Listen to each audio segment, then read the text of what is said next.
Hello everybody and welcome into my latest live video. Today is Tuesday, the 12th of October, 2021. My name is Kerry Holzman, a computer repair technician professionally in the business since 1991.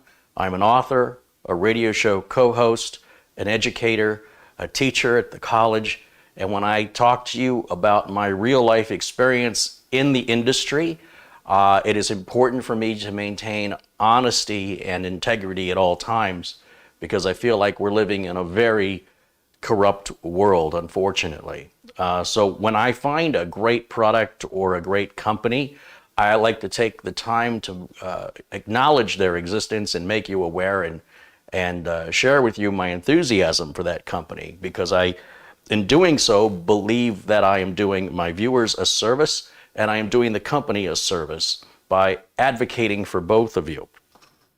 So you can imagine, and the truth is true also on the other side. If a company is particularly, I find to be harmful or dangerous or deceitful or has a reputation that that would not meet my value system, I would equally alert you to that. And of course, leave it up to you if you think that that behavior or those actions that I am raising to your awareness out of concern are something you feel to be concerned about. But at least I'm passing the information on. So you can imagine how I feel when I promote a product. I've never been paid to promote this particular product, but just genuinely enjoy the product. And the product is TeamViewer. I've been a paying customer of TeamViewer for 3 completed years consecutively. And the TeamViewer product is an excellent product in that it is very, very basic for remote access to another computer. It doesn't have a lot of bells, whistles, or features. It is about as simple as remote access gets. However, that's the simplicity that attracts me to the product. And you would think that as time goes on, the price for the product would go lower. But in the case of TeamViewer, the product price goes up year after year.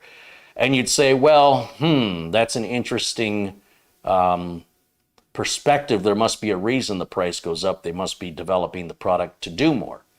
Well, they would argue they are doing that. However, in the ways that they are adding features to the product, it's of no benefit to me. You know, being able to connect to a mobile phone or something. I don't do that. Again, the product for me is in its simplicity. And so I received a credit card decline notification because somebody tried to charge one of my credit cards with an invalid expiration date, but the company wouldn't tell me who it was trying to make the charge, and I was baffled because I didn't charge anything. So I have no idea what's going on. But I figure, you know, either somebody tried using my card that was stolen, perhaps, or they found it, you know, the card number online, or there's something trying to renew and I don't know what it is. So I didn't think much of it, and I was on vacation. You know, I was trying to get away from this. Stress and unnecessary bureaucratic nonsense. And every year that I've had to renew TeamViewer, let me rephrase this. Every year when I have voluntarily renewed TeamViewer, I have had to call their customer service multiple times because in my experience, TeamViewer puts policies over people and they put new customers over existing customers. So when I needed to call TeamViewer this year, I already knew what I was in for. I knew, just like last year, the year before, and even the first year that this started, it started with an argument in a fight. And then finally, I got somebody on the phone who was reasonable and basically was told TeamViewer is a German company and they do things in the German way. And I said, that's not acceptable because I'm not in Germany. And if you want to do business in the United States, you should be doing business the way, using the same business practices commonplace in your industry. And I was not aware that upon, through all of these arguments and then finally starting my first year with TeamViewer, they had locked me into something called an Evergreen clause. Now, every company I've ever dealt with in my life that uses Evergreen clauses, I find to be immoral and unethical. And they typically don't have a good product either. That's why they do this. So what is an Evergreen clause and why is it so concerning to me that I'm dropping TeamViewer and recommending? My advice now for people is to get away from TeamViewer. And it has nothing to do with the product. It has to do with the people and the policies. They are some of the most difficult, hostile, abrasive, passive-aggressive, anti-consumer people I have ever spoken to in the industry. They seem to be more interested in enforcing policy than in actually doing what is right. And furthermore, they will talk as though they are attorneys and issue threats regarding collection payments, while also threatening to cancel your account for non-payment, but still bill you for services they can't provide to an account they canceled. And they can't seem to understand how that is wrong and unlawful. So what I thought I would do is just, first of all, there's an article from 20 years ago from ComputerWorld magazine when this sketchy practice started. Now, in my opinion, it's a sketchy practice. I don't know of any company that I boast about and I endorse that does something that I consider to be sneaky. It's kind of it's an ugly underbelly of TeamViewer. And the reason I say that is I'm guessing you did not know this. Even if you're a TeamViewer customer, I bet you're not aware of this. So out of curiosity, how many of you in the chat room have a paid TeamViewer account? Is there anybody in the chat room that has a paid TeamViewer account?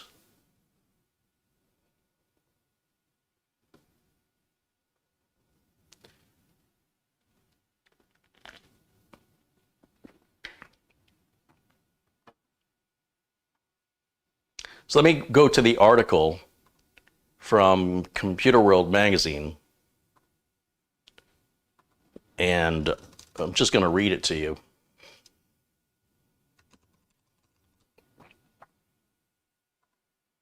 And the article is entitled, "Never Ever Agree to Evergreen Clauses." Now, this was written by Joe Auer on March 6th of the year 2000. He says, in the article, I'm just going to read it word for word, "Vendors know that information technology professionals don't manage contracts very well, and as a result, many of the form contracts that vendors use contain an evergreen clause, and this clause provides for the automatic extension of the agreement if the vendor isn't notified by a certain date a few years, or it could be 1 year down the road or several years down the road, and when no one has seen the contract for a while, or there are no new people in charge of the project for which the deal was done. When challenged about the clause, the vendor usually responds by stating that it, quote unquote, just makes things easy. It sure does for the vendors. They almost always get an automatically extended stream of revenue, sometimes called easy money. Vendors describe an automatic renewal as a customer convenience. They argue that it prevents service lapses and it eliminates an administrative burden for you. The unmentioned risk is that you might be paying for a service you no longer need, but the reality is that a lifetime of administrative effort required to renew contracts is more than paid for if just one automatic renewal is prevented. What's more, conditions and requirements change rapidly today. Automatic renewals preempt making choices. You should have the right to renew, but not the unexpected obligation. Hand in hand with automatic renewal is price, or price increase language. One of the biggest scams is in software maintenance and support. It's not all uncommon to see annual increases of 15 to 20% year after year on automatic renewals of the contract terms. So these generally require the vendor to notify you when maintenance is about to lapse and tell them to ask if you want to renew at a not to exceed price you both agree at the start of the contract. Now, this approach creates an opportunity to take stock of the situation, make a prudent decision, and maybe even do some negotiating. Always take the never, ever, evergreen approach and you will be better for it. So my point in this is that if you're using a paid version of TeamViewer, as I was, are you aware that you are automatically locked into your annual renewal? Because that appears to be the only way TeamViewer does business. So you can imagine my surprise when I'm on vacation and I get a credit card decline notice from an unknown source.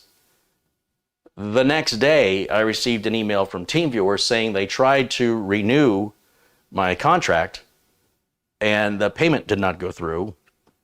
And how would I like to pay? And I said, well, what are you talking about? I have no idea what this is about. They said, you have TeamViewer, you're on a contract. I said, yes, I've paid for TeamViewer for the last 3 years. Yeah, when I pay for a year of service, I expect to get a year of service. And they said, well, no, you agreed to automatically renew that service unless you give us written notice of cancellation 30 days before it automatically renews.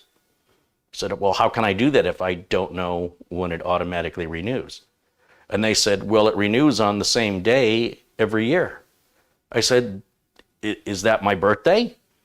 I mean, my Amazon Prime account is an annual subscription. I don't know what day that renews, but I know Amazon reaches out to me a number of times to tell me it's, you're going to be up for renewal. When my malware Bytes is about to expire, I get a little pop-up notification that tells me it's about to expire. I've had no information from TeamViewer about this. So they said, are you sitting down? They said, we sent you an invoice 2 months ago. You sent me an invoice 2 months ago. Yeah, I go, I don't have any invoice from you. There's certainly nothing arrived in the mail. Oh no, we sent it in email. Well, did you get a return receipt? I mean, why are you assuming I received that? I mean, don't you think that we'd be having this conversation 60 days ago if I had received that?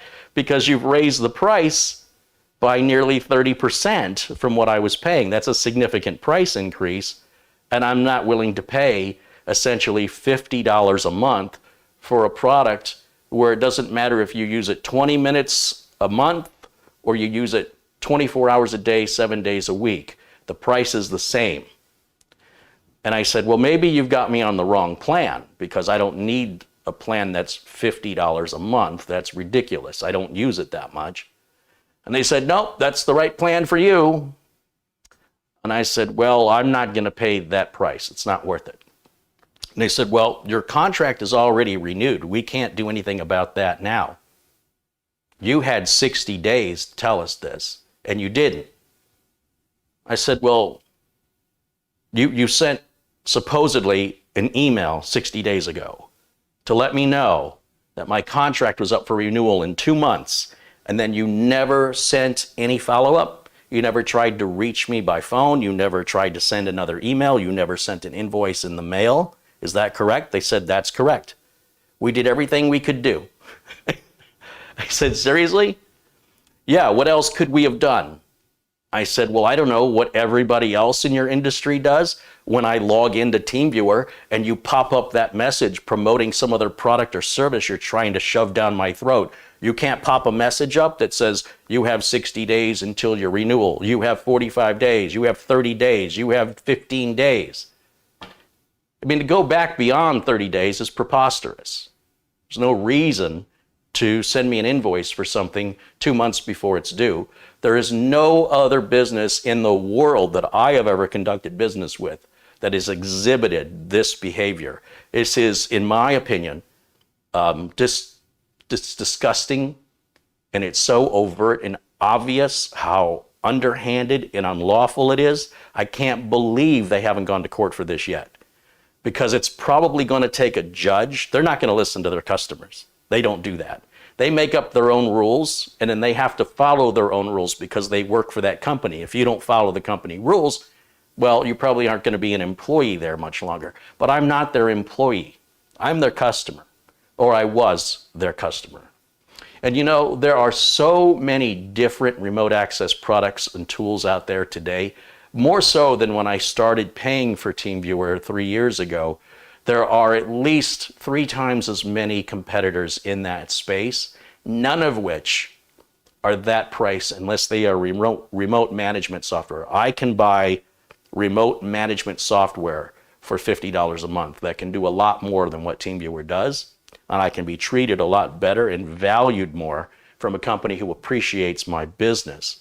So we vote with our dollars, and the fact that TeamViewer is such a basic remote access tool, you should know that there are other basic tools. Take UltraViewer, for example. Go to ultraviewer.net. Visually, it is almost imperceptibly different from TeamViewer.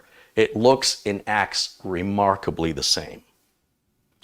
Do you want to guess how much it costs for UltraViewer?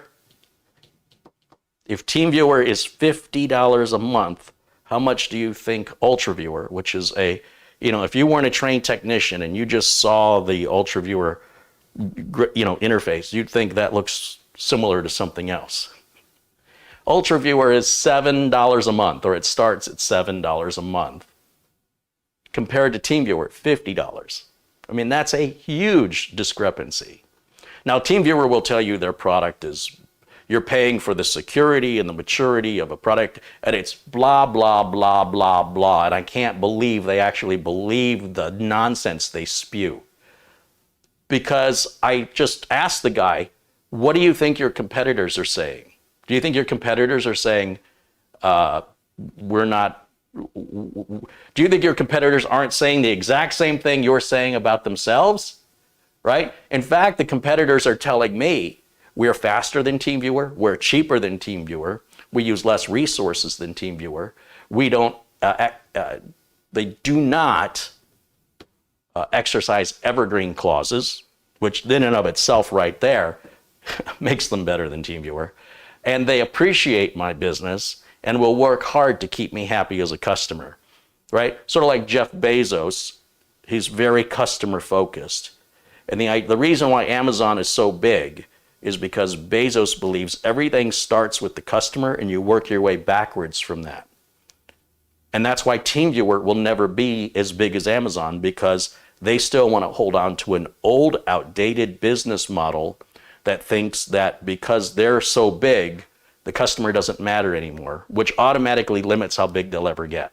They've decided this is as big as we want to be. Because now, when you're at a position in business where you can just let customers go and not care and then threaten to put them into collections over a service that you've not provided. In other words, if they say to me, this contract automatically renewed, and you agreed to it with the end user license agreement, they act as though they're speaking in lawful instruction, when in fact, when challenged in court, they are more often than not found to be unlawful actions. Even if both parties agree to the terms and the conditions, it still may be unlawful. Furthermore, I never agreed. I wasn't even aware I was on an Evergreen contract. For the last 3 years, I had no idea. This was not made clear to me. I did not knowingly acknowledge that or consent to it. And this idea that it's in the EULA and therefore it's lawful is the most preposterous thing I've ever heard. Then to dig your heels in and say, well, we marked it up 30% and we'll give you 10% off. So now we're only going to mark it up 20%. So that way, we'll make an effort to make it right. No. And they say, well, then we'll cancel the account and put it into collections. Okay, but the collections are for the year ahead, right? So if you're trying to collect money from me, but you've canceled my account, it's sort of like a gym membership. If you stop going to the gym, you have to pay back whatever the loan was that paid the gym, like a car. When you buy a car, generally you're not buying it from the dealer. You're usually financing it from a bank.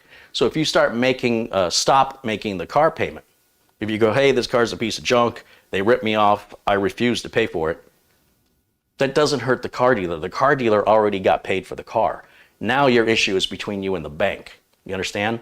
So if I was getting a bank loan that I'm authorizing to pay for a year of service, I have an issue with that service, then I have to take it up with the folks I have the loan from. But since I'm paying TeamViewer directly for a service in advance, TeamViewer cannot simultaneously charge me for that year of service and at the same time cancel my account, making it impossible for me to use that service.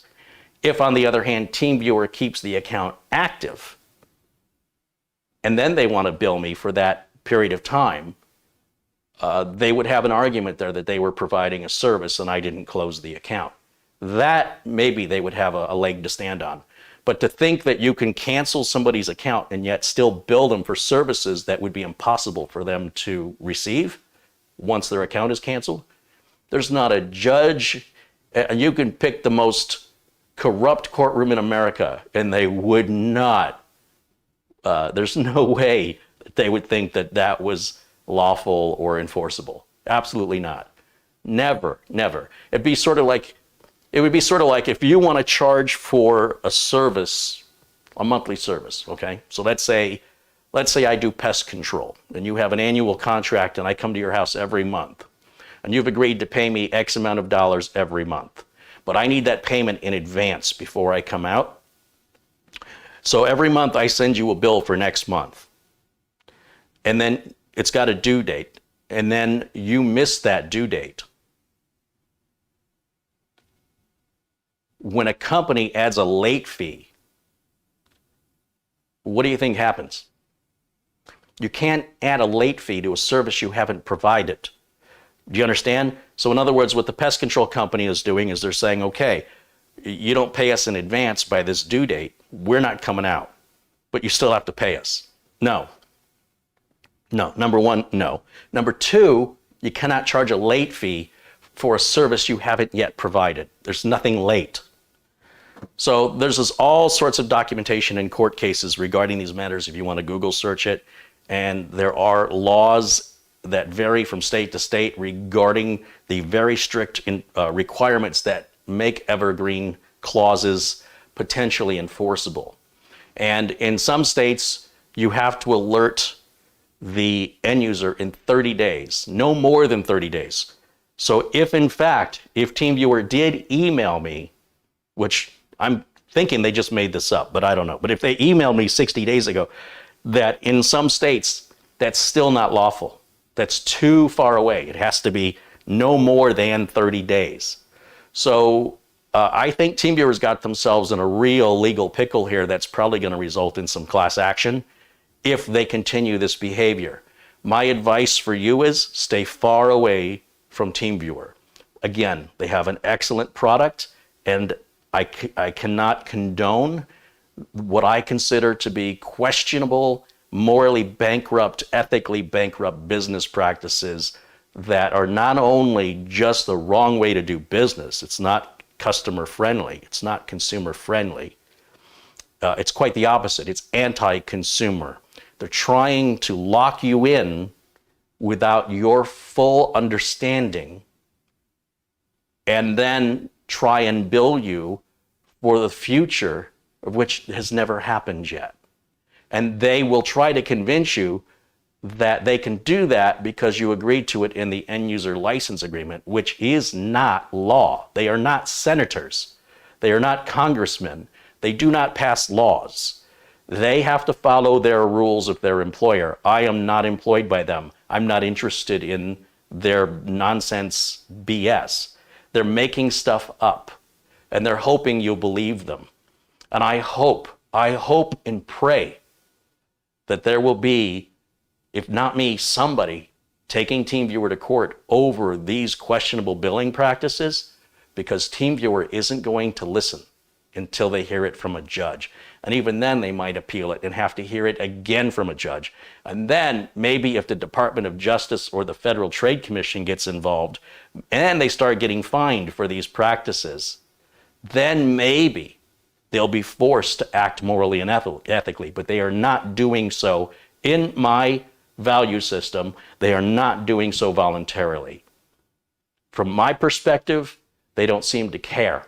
All they want to do is squeeze you for money, and there is if you want to call it customer service, it is a poor excuse for customer service. They are often rude, in my experience, unprofessional, and seem to care more about enforcing policy than in having a happy customer. And I won't do business with any company, and I don't care how good the product is, if that's how they're going to treat me. And I would suggest the same, that you demand to be treated with more respect, with more courtesy, and that you have value as a customer.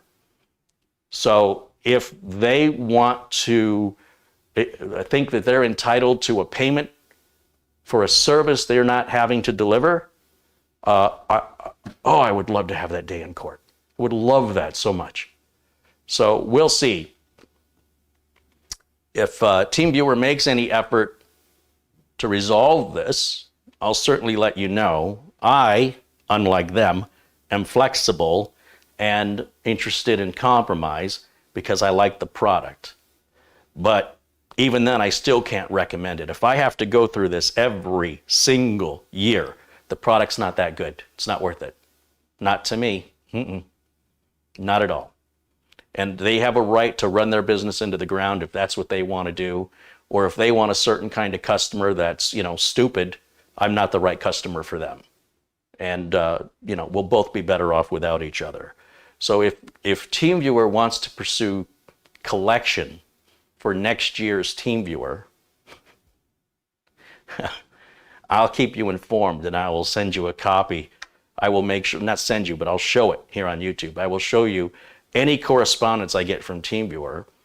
And if nothing changes, I'm going to be showing you the correspondence I've had recently so you can see the way that they speak to clients, and you can see the nonsense that they spew. It's just so obvious that I honestly don't know if they truly believe what they're saying or if they're just paid to say this.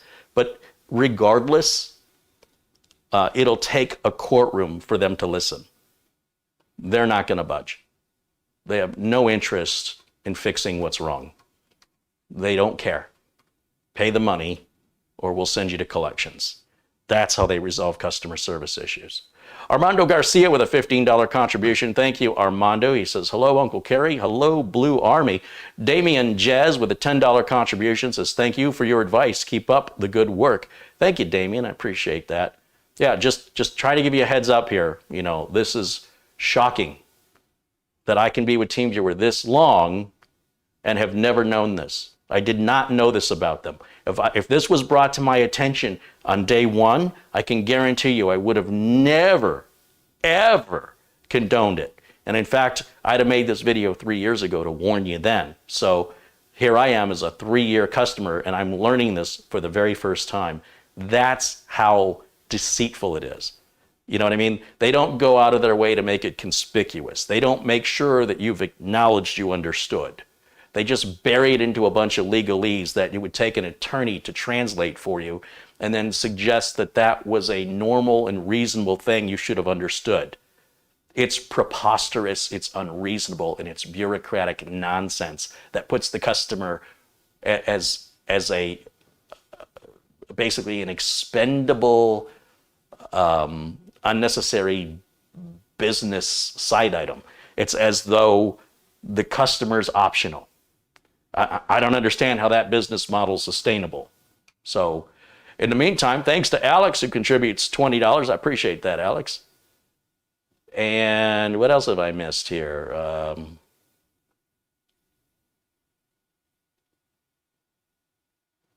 Armando Garcia, $5. Again here, he says, forgot to say, your Amazon content rocks. I also love the intros. Right on. Thank you, Armando. I'll be doing some Amazon Live videos later today as well.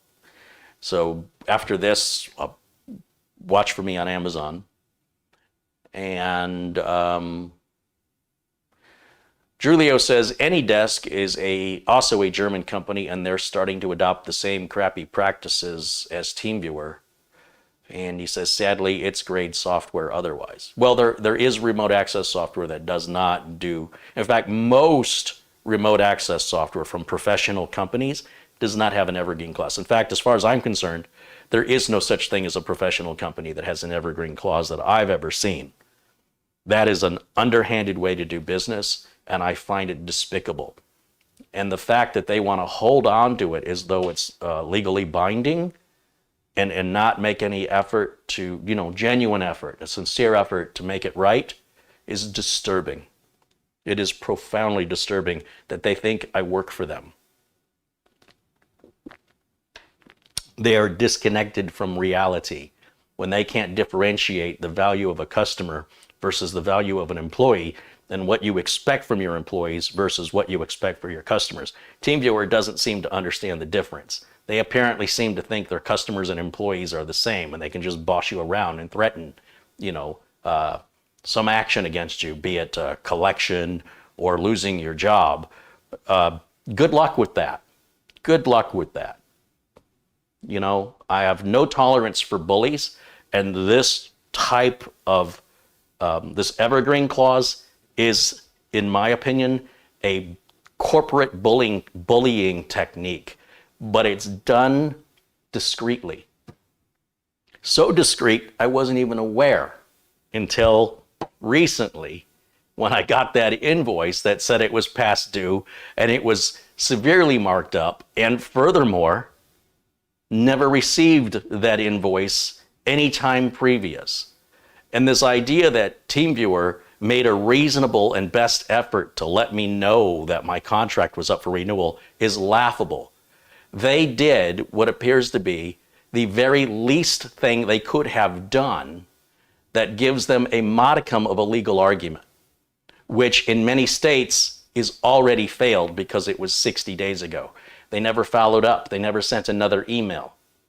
They never gave me a message at login. They never gave me a phone call. They never sent me an invoice in the mail, the traditional way most places do business.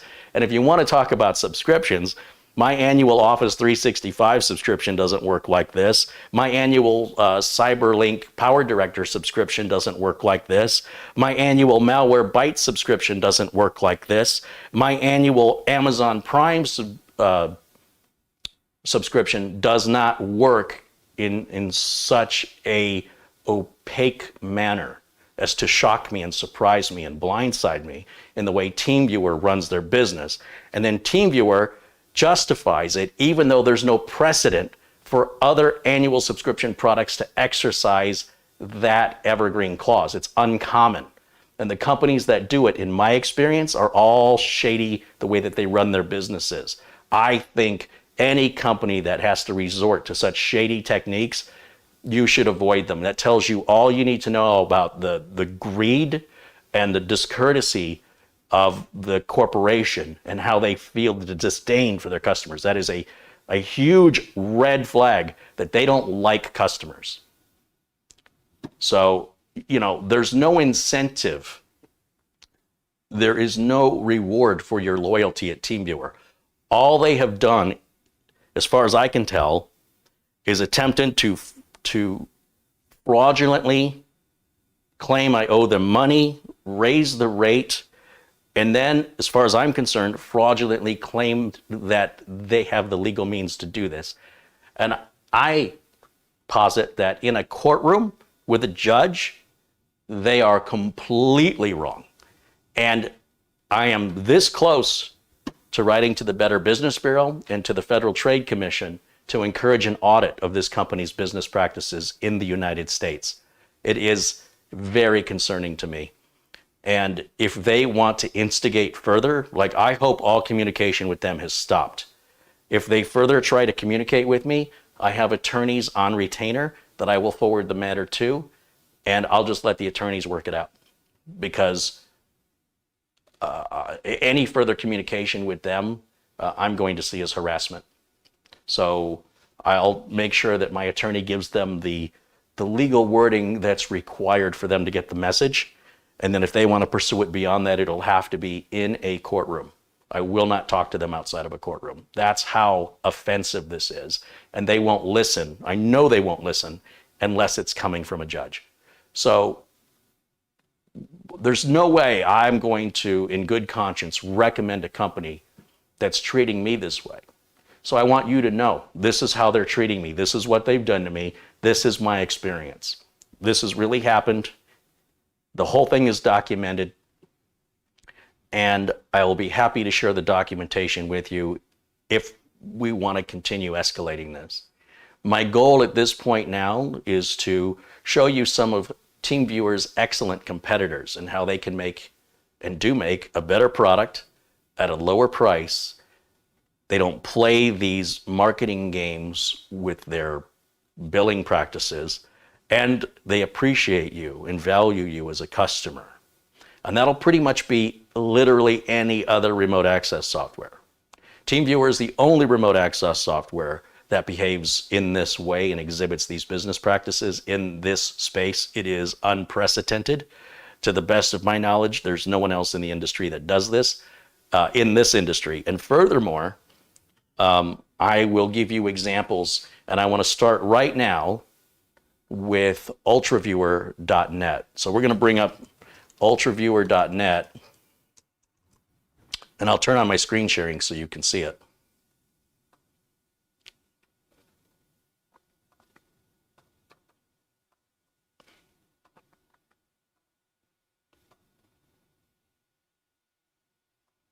Here we go.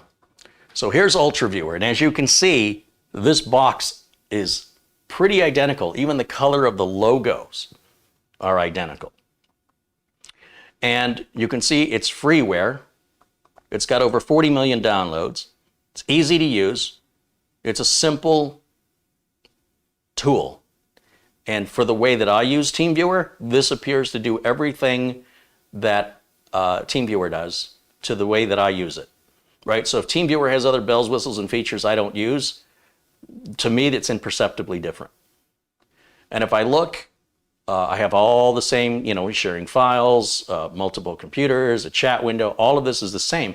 But if you want to look at the pricing, instead of $50 a month, look at this. Their highest end UltraViewer Premium, which checks every box, which is far more than you get for TeamViewer at $50, is $7.99 a month.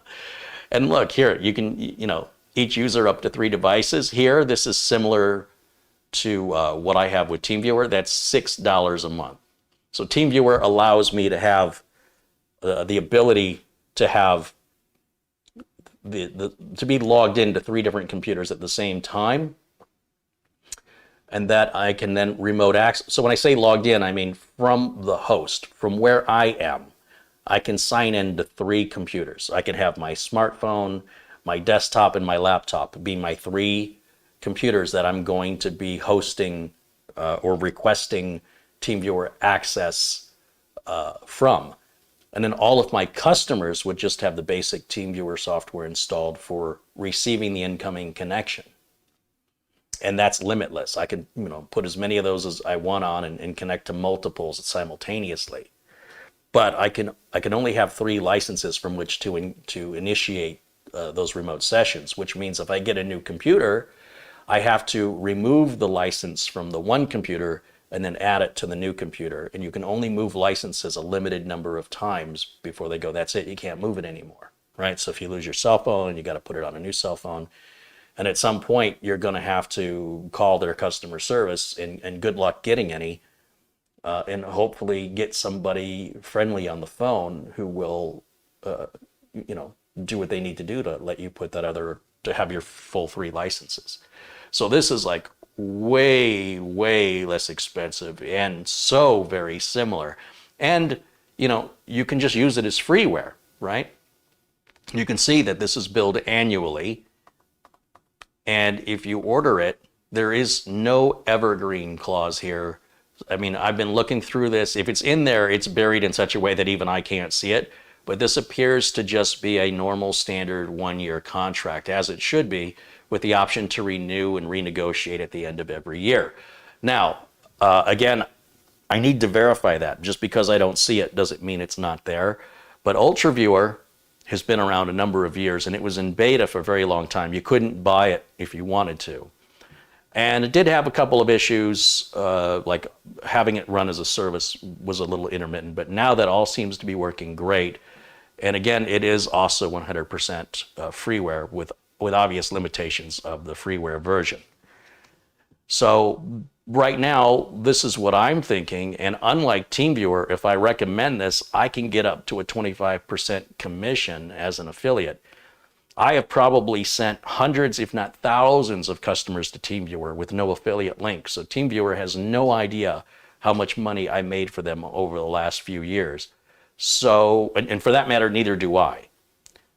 So now, realizing that that was a bad error in my judgment to recommend them, and to recommend them without getting paid because I thought it was such a good product. I didn't realize how horrible the business practices were. I did not know that. I had no idea that the folks that run the company have policies and procedures that are so draconian and so out of touch. It's like they're still living in 1957. It's very, very odd. And that's why I'm having such a strong reaction to it. And I'm very embarrassed that I put my reputation on the line every time I make a recommendation or a referral. You guys trust me, and you trust what I say, and you trust my advice, and I let you down. Here I was, blissfully ignorant for the last 3 years that TeamViewer operated their business practices in this manner. I had no idea. And so for my past recommendations, I apologize. I've made an error. And I will do my best to not do that again and to do more research into the companies that I'm referring, especially when I'm doing it out of the kindness of my heart to advocate for you, because I don't want to see you get ripped off, and to advocate for that little guy software company that deserves the attention. Well, TeamViewer certainly is not what they once were. And that's unfortunate from my perspective, because they have become the very thing I despise and warn you guys about constantly. And they did it in such a sneaky way, it's taken me 3 years to figure it out. And each of the years I had to renew, I had to get into an argument, I had to raise my blood pressure, I had to fight to get their product. You should never have to fight to give somebody your money. They should come to you, and they should earn your money, and they should appreciate you. And if they don't, you're an idiot for sticking around. So obviously, I'm not sticking around, and I'm going to be trying out other TeamViewer alternatives. Now, if you also want to try out some other alternatives and you're wondering what your choices are, let me just show you something here that's really easy, and I would encourage you to do your own research on this. But if we go up here and we just type in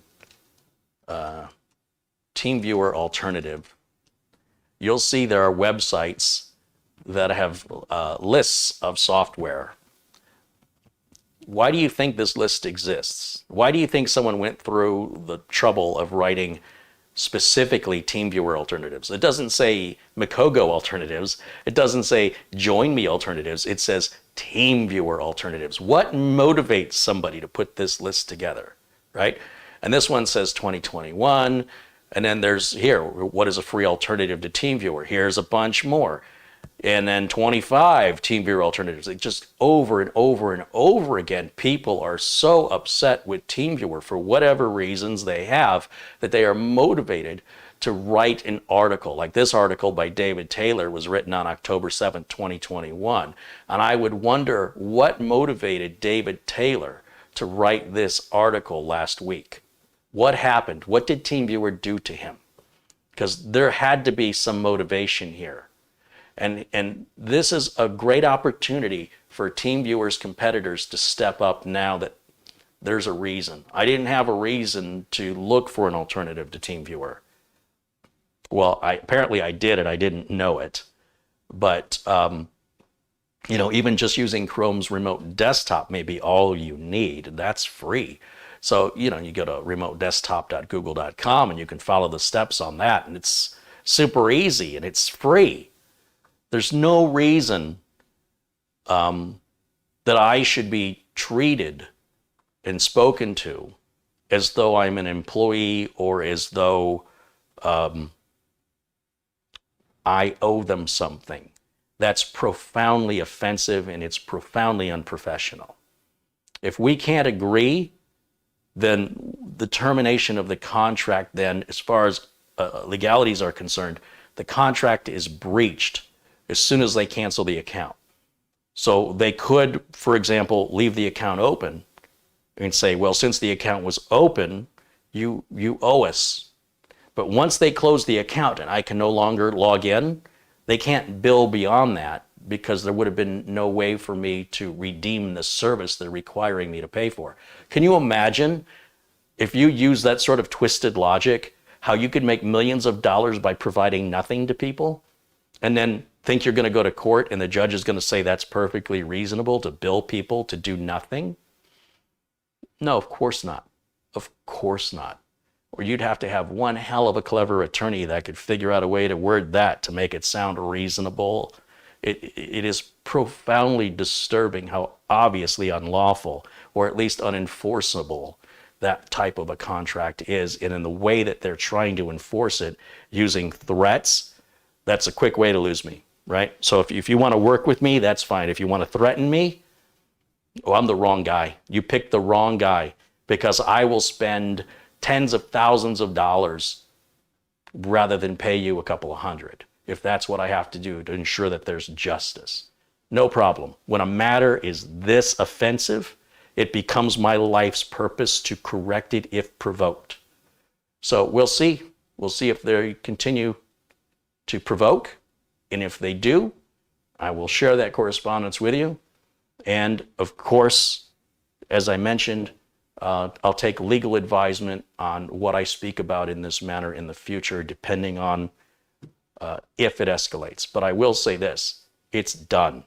It is completely done. And my apologies for recommending this product. I honestly did not know that they exhibited these disgusting business practices that I personally find them absolutely horrific. That they can sleep at night knowing what they're doing is at best questionable, certainly suspect, and worthy of auditing from government officials. As far as I am concerned, this is highly unusual. There is no precedent for it. There's no justification. And I didn't do anything to deserve this other than promote them and give them my business. And this is what I'm getting in return. So for right now, I'm advising people to try UltraViewer.net or to explore TeamViewer alternatives in a Google search. I also like Instant House Call. Instant House Call is a great tool for repairing computers. TeamViewer doesn't help. You know, the basic version of TeamViewer I'm using there's no repair tools in it like Instant House Call. Instant House Call is half that price. Instant House Call won't evergreen you, right? So like there are business owners who have proper moral and ethics and business practices that are acceptable standards upon which the industry that they partake in. And this idea that this concept that was proposed that they're a German company and that's why they behave this way is unacceptable unless I'm in Germany. When you're in the United States, you need to behave and exhibit the business practices of other businesses in the United States. And if you don't want to do that, I'm not going to do business with you. But don't you dare try and tell me that I'm going to owe you money for services you have not provided to me because I agreed to this because supposedly you sent an email, one email 60 days ago. And yet it doesn't occur to anybody that works there that if I would have received that email, wouldn't we be having this conversation 60 days ago when I received it? Why would I not? That doesn't even make any sense. Clearly, I never got it because once I received notification, that's when the conversation started. It's obvious I didn't get the supposed invoice, or it's obvious they didn't send it. And the fact that they didn't try multiple attempts, that as the countdown was ticking down, they didn't alert me, or that they didn't try other ways to alert me, is profoundly, it is so unprofessional. It is intended clearly. I can't imagine. I'd love to hear their excuse, but from the way I'm looking at it, this seems to be done with willful and malicious intent to deceive. And I don't know that that's what they're doing, but it certainly appears that way because I can't think of any other justification for it. So we'll see what happens. In the meantime, It's your money, and I suggest that you vote with your money wisely. Do not condone business practices that are anti-consumer. That would be my advice to you. And if you do, then don't cry victim because you were warned. I've already told you what to expect. So as long as you're okay with that, then of course, by all means, go ahead and get TeamViewer. If you like to be abused and discredited and threatened with bill collection over a service that hasn't been provided, then they would be the right choice for you. And you'll be totally happy with them. But me, I guess I'm a weirdo. I like my business to be appreciated. It should be a win-win situation where the business says thank you for the business and I say thank you for the service. We shake hands. We have a mutually reciprocal relationship. When TeamViewer decides that they're in charge and they make the rules and the laws can be damned, you've lost my business for life. And I'm going to tell my audience about it. I'm going to make sure that you don't have to go through this unnecessary mental warfare, this psychological warfare, some kind of weird game they're playing just because I wanted to use their product. Unacceptable. And again, other annual subscription services like Amazon Prime or Malwarebytes or Office 365 or Google Drive, none of them say, well, you know, your renewal date's on the same day every year. Well, yeah, that's called an annual contract. That's how those work. What are you implying? That I'm supposed to memorize what that date is? Like it's my birthday? So I'm supposed to know all the holidays. I'm supposed to know the day my Amazon Prime annual contract is up for renewal. I'm supposed to know the day because it's the same day every year for my Malwarebytes and for my Office 365 and my Google Drive. Oh, and it'll go on and on and on and on and on. But apparently they seem to think I only have one bill. I have one bill, it's TeamViewer, and I revolve my life around it. I don't know what world those folks are living on, but again, the opportunity for them to hear this from a judge, it would just make my day. What would be better is for them to do the right thing, for them to realize, what are our competitors doing? Our competitors aren't doing this. Why are we doing this? Do we want to get bigger? How do we get bigger? Probably by treating people better.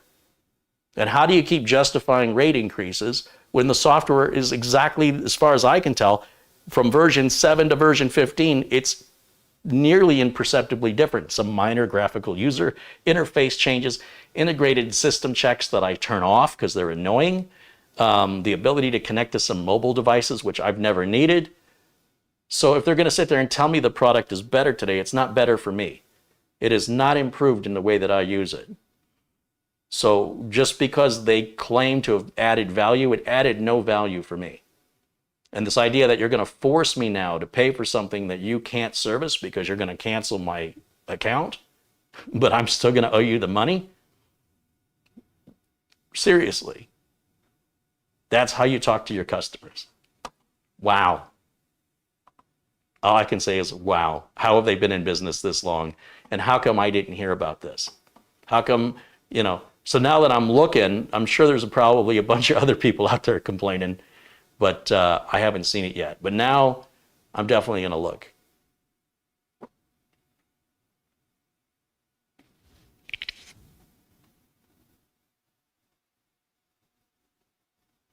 Chris Garrett says, why not use LogMeIn like Doug Betts uses?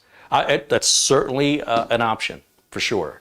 LogMeIn, they had a free version of LogMeIn and they took it away. And I don't agree that that was the right way to do things. That's a pretty common thing on the internet where they'll give away a service and then they'll say, okay, after this period in time, we're going to charge for it. And I get it, right? You get people, you say, the samples are free, and then you get to like it and you're like, okay, I'll pay for it. Well, the LogMeIn rescue software is really designed primarily for getting access to a computer that you've never accessed before. Maybe one time, that you have a customer that's called you, you don't already have remote software installed. LogMeIn makes it real easy. But if you want unattended access that's ready to rock and roll, I found TeamViewer to be the most useful when I was evaluating remote access software 4 years ago. But I haven't looked at what the competitors are doing 4 years later. And it's quite possible and highly likely that there is a product even better for me than TeamViewer, better in many ways, that is likely much less expensive and will not have an evergreen clause. Now, at this time right now, I believe, just off the top of my head and what I've known and seen develop over the years, I immediately think of UltraViewer. And you'll find that when I'm searching for TeamViewer alternatives, or if you YouTube remote access tools, you very rarely hear anybody talk about UltraViewer, and I don't know why, but I kind of like that. I also like that I have never once had a call from a scammer who asked me to log into UltraViewer. Like, I've had them tell me to log into AnyDesk. I've had them use TeamViewer. I've never had them use Instant House Call, and I talked to Corey Fruitman about that and the efforts that he makes to block these scammers. I don't know that TeamViewer is making those same efforts, because they continue to use TeamViewer to perpetuate scams, they being the scammers, and TeamViewer seems to think that they've done enough to prevent it, which obviously, because it's still being done, no matter, it's sort of like their words defy reality. That's the sense I'm getting from the folks at TeamViewer.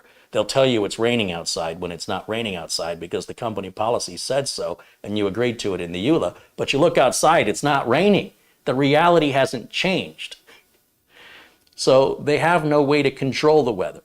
As much as they would like you to believe they can in this exaggerated, hyperbole, they will, it's proven to me that they have exhibited anti-consumer behavior. And the billing practices being evergreen clause, I had no idea. How is it possible?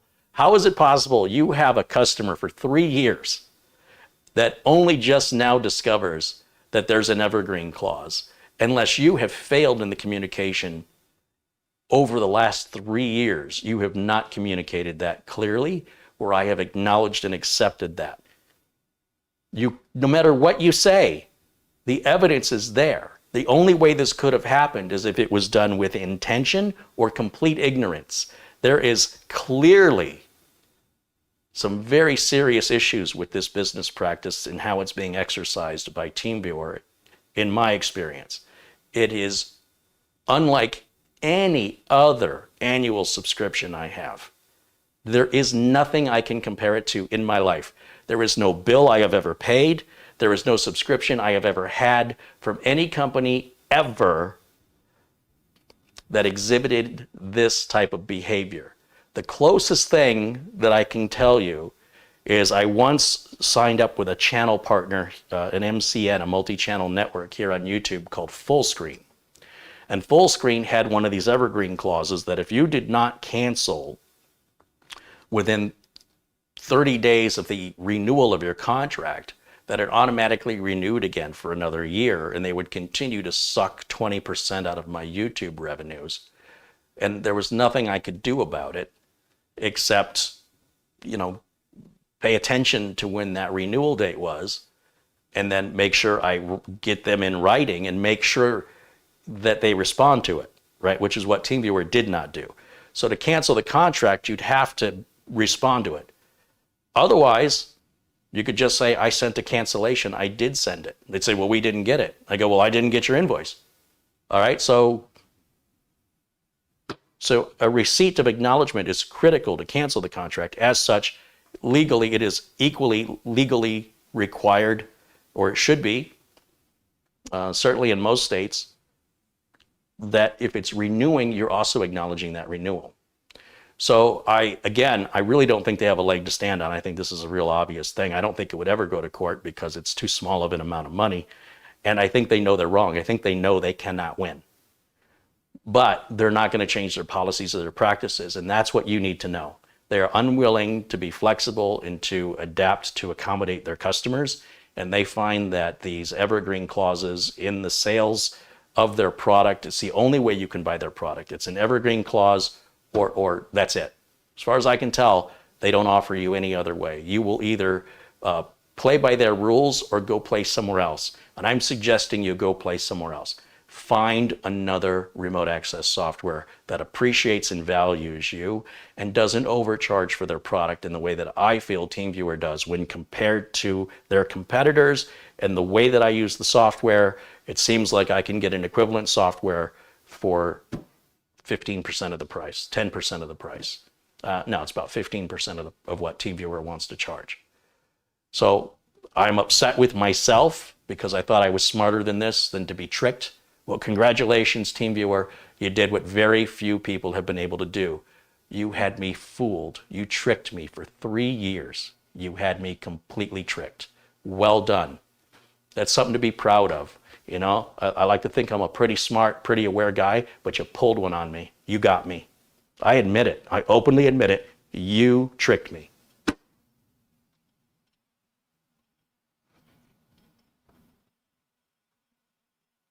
Armando Garcia contributes $5. He says, here's my vote. Hey, thanks, Armando.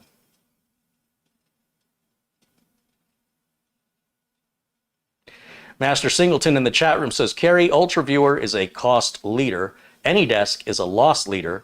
Well, TeamViewer is a premium grade BS. Well, I can't disagree with you.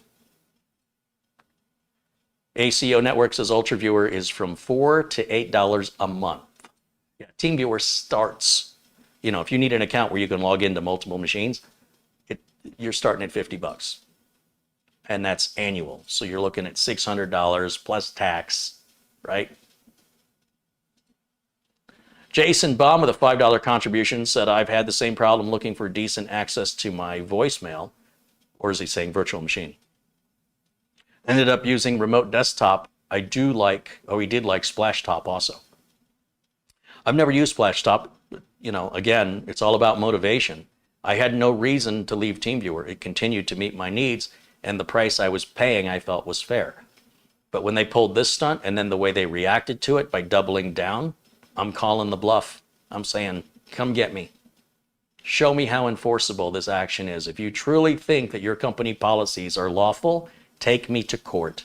That's how confident I am that they're not lawful. Well, at least they're not enforceable in the way that they're executing them. And it is bizarre to me that I would have to explain that. And it's bizarre to me that I didn't know about this for the last 3 years. I don't even know how that even is possible. I don't know how they kept that a secret from me for 3 years. TWC Codster with a $4.99 contribution said, what should I use for remote access? Also, thanks for the advice and lessons you teach us. There's lots of things to choose from. For me, I'm going to be seriously looking at UltraViewer first as my TeamViewer alternative, only because the interface is so similar. I think the learning curve will be fairly painless. I just need to verify it does 2 things, and as long as it does those 2 things, I'm good to go.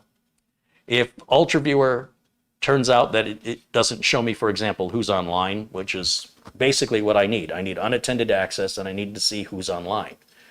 So if UltraViewer does that for me, I have a perfect solution, and it's going to save me a ton of money.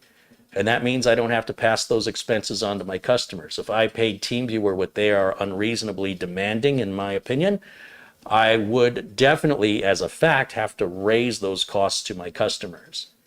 And so that reflects poorly on my business for me to raise my rates because one of my suppliers has raised their rate when it doesn't afford me any productivity benefit. The price of TeamViewer should be going down, not up. There's no reason for that product to keep increasing in price.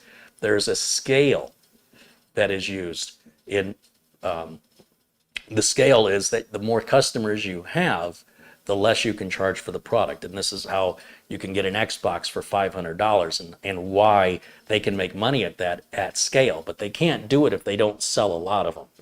Like the first few PlayStations and Xboxes that of any new generation are sold at a financial loss. They cost more to make when they're first introduced.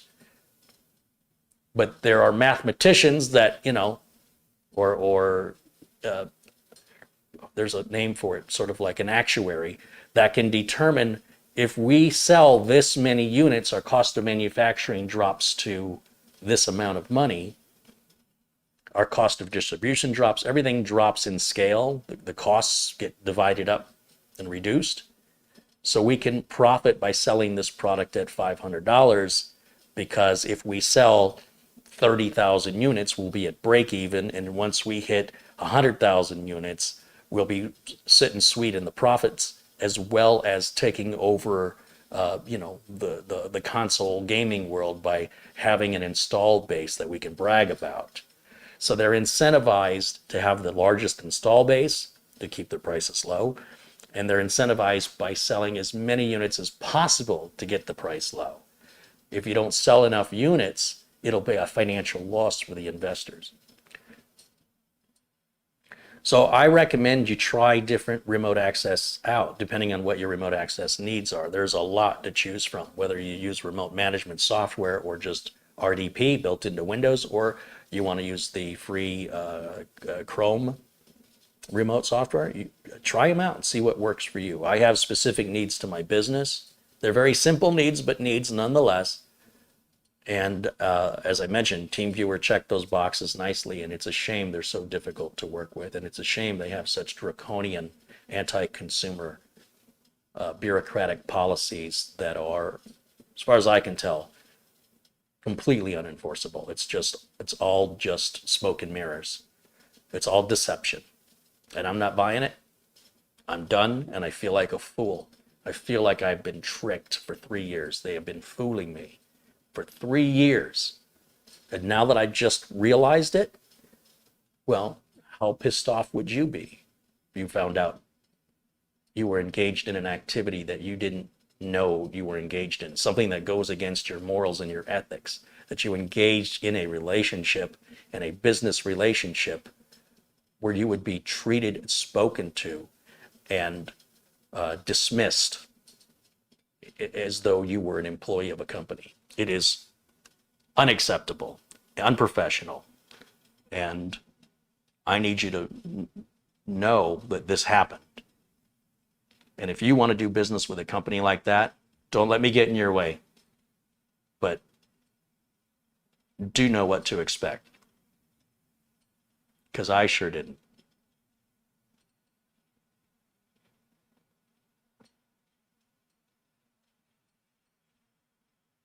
Bob Connors contributes $5. Thank you, Bob. And Bob says, where's Bob's contribution? I lost it. There it is. He says, have a drink on me. Wow, you sound so angry. Good for you. Yeah, nothing like, coming back from vacation just to hit the ground on fire. You know what I mean? Like, I was hoping I would have some stress-free days. It's hard to drop the stress. And while I was away in Michigan and enjoying my vacation, that's when this all started. And I was like, you've got to be kidding me. Really? Is it too much to just ask people to just leave each other alone, to exhibit some common courtesy and some common respect and appreciation for one another? You just can't get by without poking and provoking. This is why living in a cabin in the woods, far away from people, and just stopping communication with people, because where there are people, there are problems. And of course, there's exceptions. There are wonderful people in my life, and I just need to spend more time with those people and avoid all these negative, toxic, and evil people who just worship the dollar as though it's a god. And anything other than that is seen as disposable and unnecessary. I mean, that's certainly the way I feel. It certainly feels like that is what I'm experiencing behavior. I'm trying to think what motivates that kind of behavior. That's all I can come up with. So let's take a look. Bill Bauer with a $5 contribution. Hey, Kerry, great to see you live. Finally, keep up the great content. Thank you, Bill. Armando Garcia with another contribution, $5 is just for fun. Thanks, Armando, appreciate it. Jason Wyrick said, quote unquote, professional companies that use evergreen clauses, well, they aren't very trustworthy companies. I agree, Jason. I've never met a trustworthy company that includes an evergreen clause. It's never happened. This past, they are mutually exclusive. There's good companies, and then there are companies that have evergreen clauses. There are no good companies I have ever encountered in my lifetime that have evergreen clauses. Never. The very fact that they have it should be a warning that they're afraid that you're going to go away, and they're trying to find a way to lock you in so that you can never leave. Well, they should do that by offering you good customer service, good support, and treating you well. That's what keeps you coming back, not a legal, compelling order. You've got to be insane to think that's a sincere, genuine business model to be proud of. That's disgusting. A drug dealer wouldn't even do that.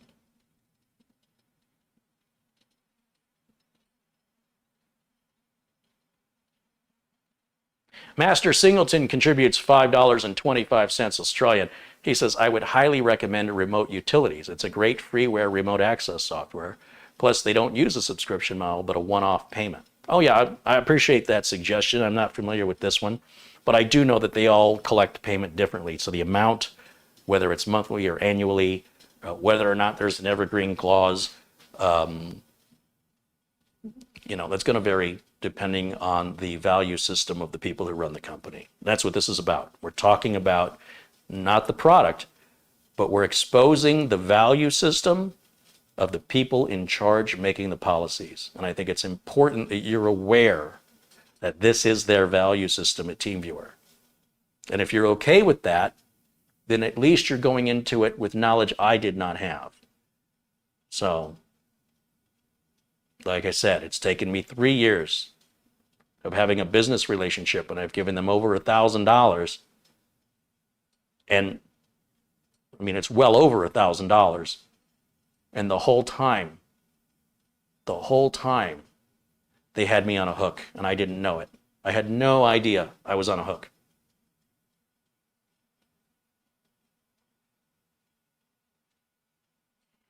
Wild One says, I've been using AnyDesk for remote support, and it has been working great.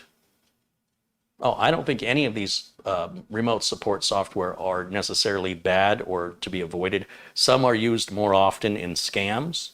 Like AnyDesk is used a lot in scams. TeamViewer is used a lot by these Indian scammers. And a remote instant house call is not. I've never seen instant house call used. You've seen me expose these scams. You've seen them use the TeamViewer accounts. You've seen me report it to TeamViewer, and TeamViewer does not respond. So we can see where TeamViewer's value system is. It's pretty obvious by now. I have enough recorded video evidence here to show that and to demonstrate it time and again. And then there are other remote access products that do more than I need them to do. So for me, instant house call would work for me, but it's this Swiss Army knife, and I only need one tool in the Swiss Army knife. You understand? So that's my hesitation, is I don't need all of the features that instant house call offers. They offer hundreds of features that are more beneficial to a repair technician than anything TeamViewer has on their, regular TeamViewer connection software. So I don't generally fix computers using the utilities built into remote software. And again, TeamViewer doesn't really have any. It's extraordinarily limited. You can send a Control-Alt-Delete, which of course is something all remote software can do. The thing I like about TeamViewer was that I could see when my clients were online. And if I wanted to connect to them, I had unattended access, so I could log in late at night after business hours, as long as they left their computers on. And if their internet went out and they called me and they said, hey, is our internet out? I can see on TeamViewer if some of the computers are logged in. Then I can say, no, your internet is definitely not out. I can see, computers X, Y, and Z are online. That's why it's important. I need to be able to see who's online. I would be adding remote computers to like a list or a favorites, and I need to see when my favorites are available. That's all. And that's all I use TeamViewer for. That's it. And then if I want to connect to them, it's a double click. It automatically enters the credentials, and I'm logged in. This is very basic remote access that pretty much every single remote access tool offers. The only question is whether or not you have sort of a favorites that you can see a status on. And I think you can with UltraViewer, but I'm not certain. I need to look into that part of it.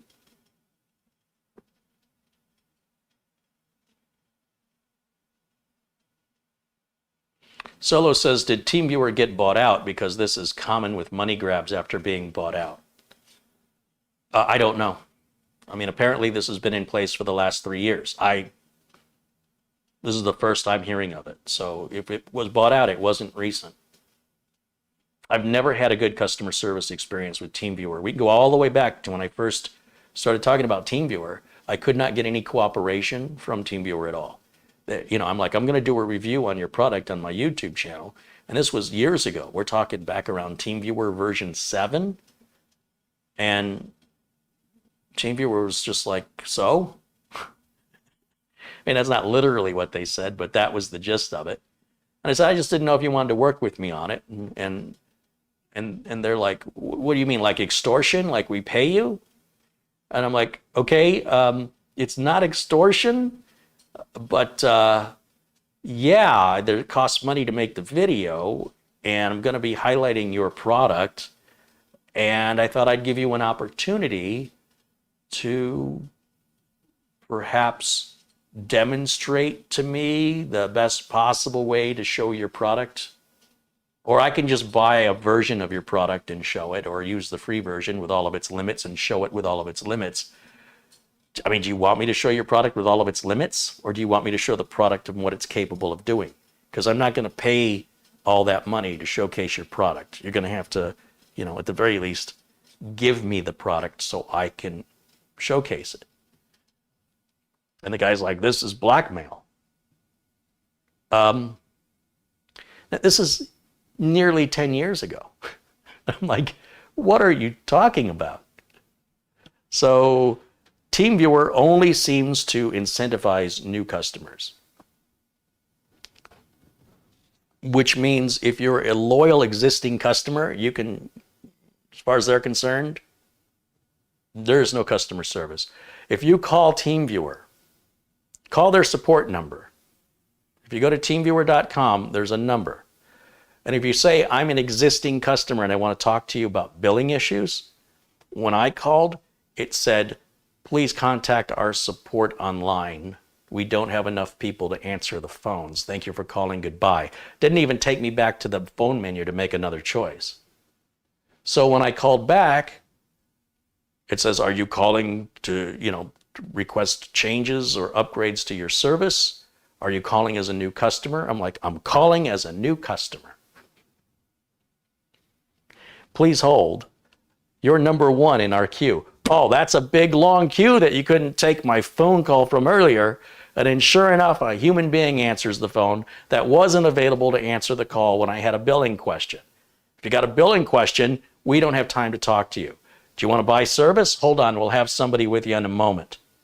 So if you're a new customer, they will discount and do whatever it takes to get your business. But you will be agreeing, according to them, when you accept their end user license agreement, you agree to an evergreen clause that your annual contract will renew automatically unless you give them 28 days notice prior to the end of your current contract or before the new contract starts. Once that 28 days is passed, you are now renewed into another 12-month contract at whatever price it happens that they decided it was going to be that year. And your only notice, apparently, is one email they send 2 months before this is about to happen. Good luck getting it, especially when you don't know when it's coming and you don't know if you didn't get it, that you were supposed to get it. Good luck with that. It's definitely shady. In my experience, businesses that operate with this kind of acumen are questionably, let me put it to you this way. I think an audit from the Federal Trade Commission is justifiable at this point, right? I think it's certainly at a level that's worth auditing on a legal, from a governmental agency to ensure that what's being done here is legal. because I'm not so sure that it is, but there are states where the laws with evergreen clauses vary, but there are also federal laws with evergreen clauses as well. And, they can't just universally suggest, well, this idea that they think they've done enough, that TeamViewer thinks that sending, and again, I'm assuming that they actually did send it. I'm going to give them the benefit of the doubt and say, okay, let's just say you sent a notice 60 days before the contract. In some states, like California, where the TeamViewer office is, it is my understanding that the notification cannot be sent more than 30 days in advance. So right there, they've violated local state law of California in not abiding by those contract terms. So I'm not a lawyer, but that's why I have a lawyer. And this is absolutely not what I had in my plans. What I would have liked to have seen is I would have liked to have seen TeamViewer say, Mr. Holzman, we've had a very long relationship. We can see your video all those years ago of your honest overview and review of how to use our product and what it's capable of, and probably has resulted in a lot of sales, but because there's no affiliate link and you did this without our cooperation, we have no way to know your impact. But clearly, by doing a modicum of research, we can see you're a leader and an influencer in your industry, and you have a very large audience. And we would be very foolish to dismiss the power of your influence. And we would very much want your endorsement. We would be honored to have your endorsement. What would we have to do to earn your business? And the answer would be very simple. One, you remove the evergreen clause, period, or you make sure you get an acknowledgement before moving forward, whether it's an approval or a disapproval of any contract renewals, because the terms and conditions are changing. Unless that contract is exactly the same as it was last year, I am not just approving it. All right? So if the contract is the same, if the price is the same, then you can auto-renew it. I don't have a problem with that. But if you're changing the contract, if you're changing the price, and you think you have the legal grounds in which to enforce that, I will gladly challenge that. I am nearly 100% certain that's so obvious and blatantly obvious that I can't imagine anywhere in the United States where that would be an acceptable and reasonable notice to a changing contract term. And I'm certain that depending on the state, it is more blatant and obvious than in other states. And the only way that I will ever get that point across to them where they can hear it will be in a courtroom, because they absolutely refuse to see reason voluntarily. That's been my experience, and that's what I wanted to share with you. And if it continues to escalate, if they continue to pursue to try to collect for a service they are no longer providing, if I find my TeamViewer account has been canceled, then there's obviously no way that I could redeem those services that they so diligently insist that I owe. It is preposterous. I had no idea. I mean, I always knew the people who run the company were difficult. They've always been difficult. They've never once not been difficult in all the years I've dealt with them. And I knew when I made this phone call what I was going to get. And it's exactly like, you can count on them. When it comes to treating their customers like crap and enforcing policies over people, you can count on them to deliver on that every single time. They're more policy enforcement than they are customer service. And you should know that. If you want to do business with a company like that, that should be made clear to you. And if you willfully and knowingly engage in a business transaction with them, then you should know exactly what to expect. This is what I got. And I don't know why you would think you would get anything different than me. So choose accordingly.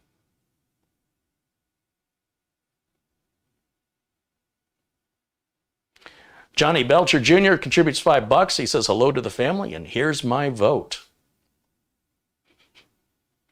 When I meant you vote for your dollars, I don't mean voting for YouTube channels. I mean voting for the companies that you want to see prosper and succeed. So when you're buying anything, you're voting with your money. So if you're buying meat, you're voting for the cattle industry, right? If you're a vegan, you're voting against the meat industry. And if there's enough votes on one side or the other, it impacts that industry. Do you understand? Or it impacts the bad actors.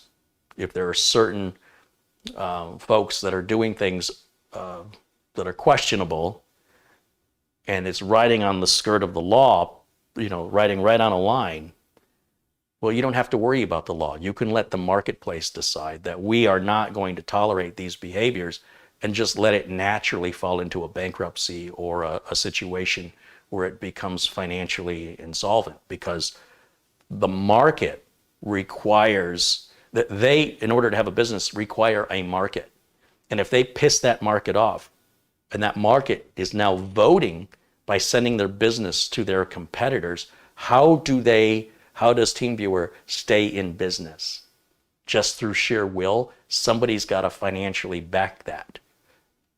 And why would anybody financially back that when you've got videos like this can just absolutely exposing what are unusual business practices in this industry and a complete lack of concern for any customer care?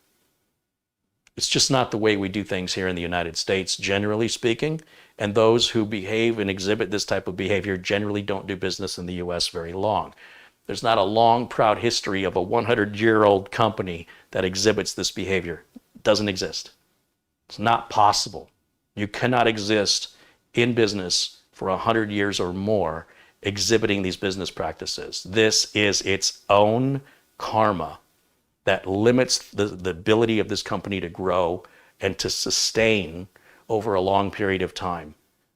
This will sustain until more of the word gets out and people are made aware of what they're doing.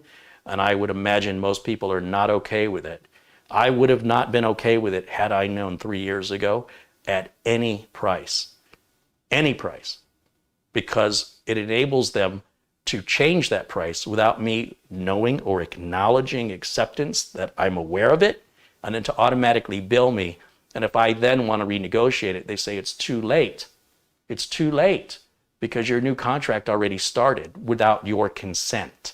You have implied your consent by not saying anything. No, I've implied I'm not okay with it by not saying anything. And then that is now up to a judge to decide which one is more reasonable. Consenting to something you know about, or not consenting to something you know about or don't know about. And that's critical. Were you aware?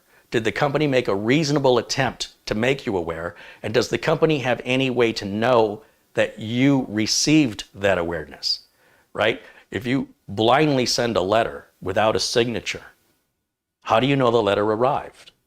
If you send an email without a return receipt, how do you know that email arrived? You don't.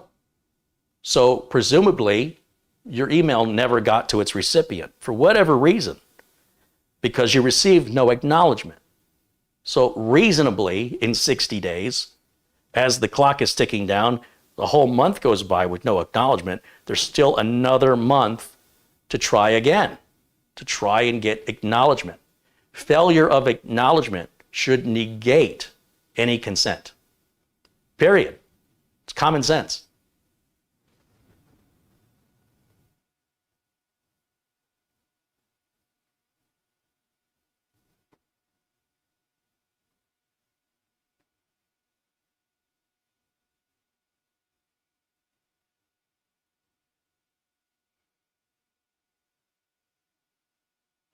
Bob Connor says, with my company, I bill all my customers 30 days before the due date. I send a reminder 7 days before the due date, and late payment notices are sent 1 day after the due date with a late charge added. Sure. For services rendered, right? So if I go to a client and I bill them for my services, in my case, they have a 15-day net term. So if their bill is due at the first of the month for, let's take a retainer. Retainers are billed differently than service calls. If I go out on a service call, I've done the work, I expect to get paid. The work is, I don't expect to get paid up front. That would be ridiculous, unreasonable, and an unethical business practice in my experience, in my opinion. So you go to the location, you do the work that's requested, you ask the customer if they're happy with the work. Customer says, yes, I'm happy with the work. You go, okay, here's your invoice. I expect to get paid right then. If the customer says, well, I have to submit this to a department, that's fine, 15 days. I'll be willing to extend it to 30 days if you need 30 days, that's no problem. Anything beyond 30 days, I'm gonna bill a late fee for. Just like your credit card company, just like your electric bill, just like every bill you get where a service has been provided and you owe money for the service that was provided and you have not paid that money, but you received the service, now we can talk about late fees. Retainers are a bit different. So a retainer would mean that a customer is paying me in bulk, so they're getting a lower rate because they're buying a bulk number of hours from me every month. So instead of billing them hourly, I can say, okay, you guys average, let's say this particular office, after working for them for a while, I can estimate about how many hours per month they use. Some months are a little more, some months are less, but at the end of the year, it should work out and we can fix your IT cost so you can budget and with no surprises, right? So it's good for you, it's good for me to have an income that I can rely on. And if you don't pay it, I'm not going to take you to court or threaten you with breach of contract. That's just business self-destruction. What I would do is say, okay, look, if a retainer is 3 months long, so your retainer goes from January 1st to, I don't know, April 30th, March 30th, I guess, right? January, February, March. Then it goes from April 1st to May 30th, June 30th. Then it goes from July 1st to September 30th and October 1st to December 31st, okay? Whatever the last day of the month is. Maybe some of the months have 29 days or maybe there's a February with 28. It's still quarterly. So the invoice for the quarterly state for the is sent, well, it overlaps. So if the customers paid me for January, February, and March, by March 12th, they'll receive an invoice that says, this is to renew your retainer. Not March 12th. Well, yeah, I would do that on the 12th of March. This will say, this will be to renew your retainer starting the new quarter, April 1st through the end of June. And it's due the last day of March. So I'm giving the United States Postal Service time to deliver it so that when the customer receives it, they have 15 days net terms. And the invoice will clearly say it's due on this date. If they do not pay it by that date, they don't get service. I don't bill them for a service they didn't get. I don't say they owe me any money because I haven't done any work. I'm not going to do any work. That work that starts on June 1st needs to be paid for before June 1st. Otherwise, there's going to be no work on June 1st unless you call and make arrangements. Now, customer calls and says, for whatever reason, I'm out of town, we don't have the money, can you wait 3 more weeks? Of course, no problem. I'm flexible and I can work, especially knowing you've been a customer for years. That's going to increase my likelihood to accommodate whatever it is you need in the sake of good customer service. But overall, without that conversation, you can either pay and have the work continue, or you can not pay and have the work stop until you do. It's very simple.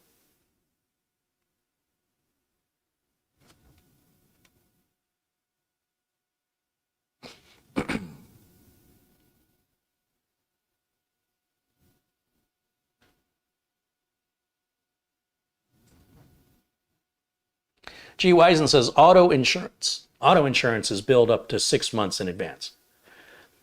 Yeah, and I agree, 6 months at a time. And I can cancel anytime I want. I don't have to write out all 6 months. There may be a cancellation fee, but they would not threaten me legally with collection actions during the term of that contract. If I want to cancel it, I cancel it. And insurance is a good example because my insurance company for both the homeowner's insurance and the automobile insurance, when that term is up, when that contract is up, I get a package in the mail that shows what level of insurance I have for each car, what my deductibles are, what my payables are for all the different conditions. Same, the house is an annual subscription. So with the house, I am sent a package in the mail from the insurance company that details the renewable policy. And it's set up in such a way that it will auto debit from my escrow account. So every year I have this, you can't miss it. It's this big package. The letter is not folded. It is straight 8.5 by 11 paper, right? Standard, A4 paper that's not folded. And in that is the policy. And I look at the policy, and the first thing I want to look at is what's my rate. And if my rate's okay, everything's fine. And then on top of that, the insurance company reaches out to me in email and they say, just a reminder, your insurance is about to renew. We'd like you to answer a survey, right? TeamViewer's not sending out any surveys. I've never seen a TeamViewer survey. Never. And I think I know why, because I don't think they want to see their surveys. I would love, you know what, maybe I'm going to make my own survey since TeamViewer doesn't seem to do it, and survey what people's experience, how they would describe their experience with TeamViewer. If it was first of all, have you ever spoken with anybody at TeamViewer? And if you have, would you describe your experience positive or would you describe your experience as negative? And I'll do my own poll. I think that'd be very interesting information to collect. But if TeamViewer did send a survey, how did we do on our recent renewal? I would have said, what renewal? You know what I'm saying? Like if they sent the renewal 60 days ago and I never got it, and they never heard from me, then why wouldn't they follow up and say, how was everything with your renewal? Before the renewal date is due. Well, there's still time. Why ask me after the fact? That wouldn't make any sense. If you're saying, well, too bad you already renewed and it's a contract and it can't be changed, there's no sense asking me after the renewal. That's something you've got to ask before to say, is there anything we need to address before this automatically renews? How did we do? Are you okay? Did we do a good job? Please click this button and answer our survey. Just like, everybody else in the industry does. So anyway.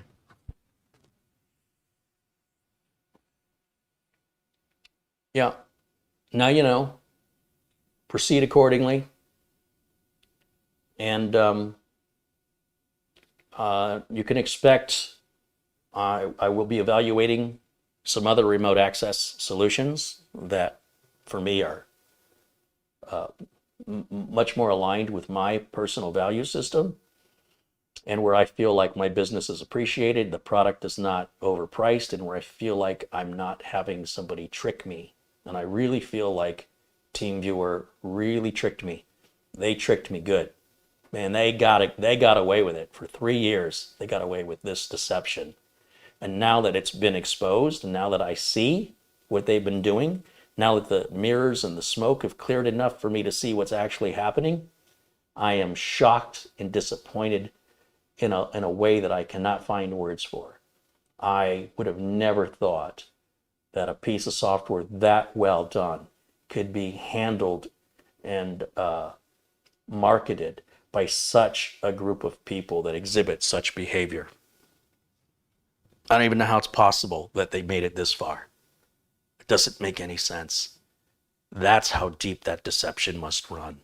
It's the only way I can think of that they could be this successful. They just must be really, really good at deceiving people. I don't know how else they can do it. So maybe you have a theory. That's my theory. No idea. Hey, there's Marty in the chat room. Welcome in, Marty.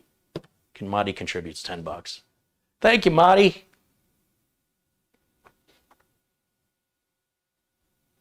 Chris says, now you're going to have to change all your clients.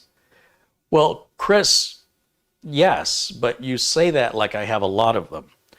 The clients that I have on retainer, there's fewer than 20 endpoints, period. I've been focusing more time on YouTube and less time on the business. And so as clients have dropped off, I've not replaced them.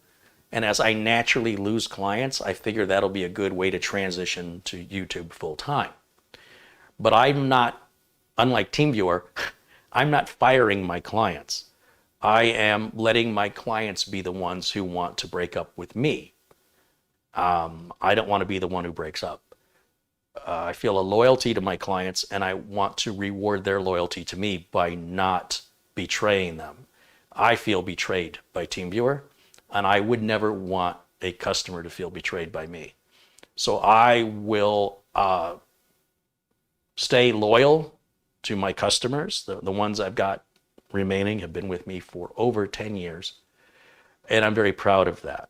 I don't know how much TeamViewer could say that, but I can tell you that I have customers that I've had over a decade who absolutely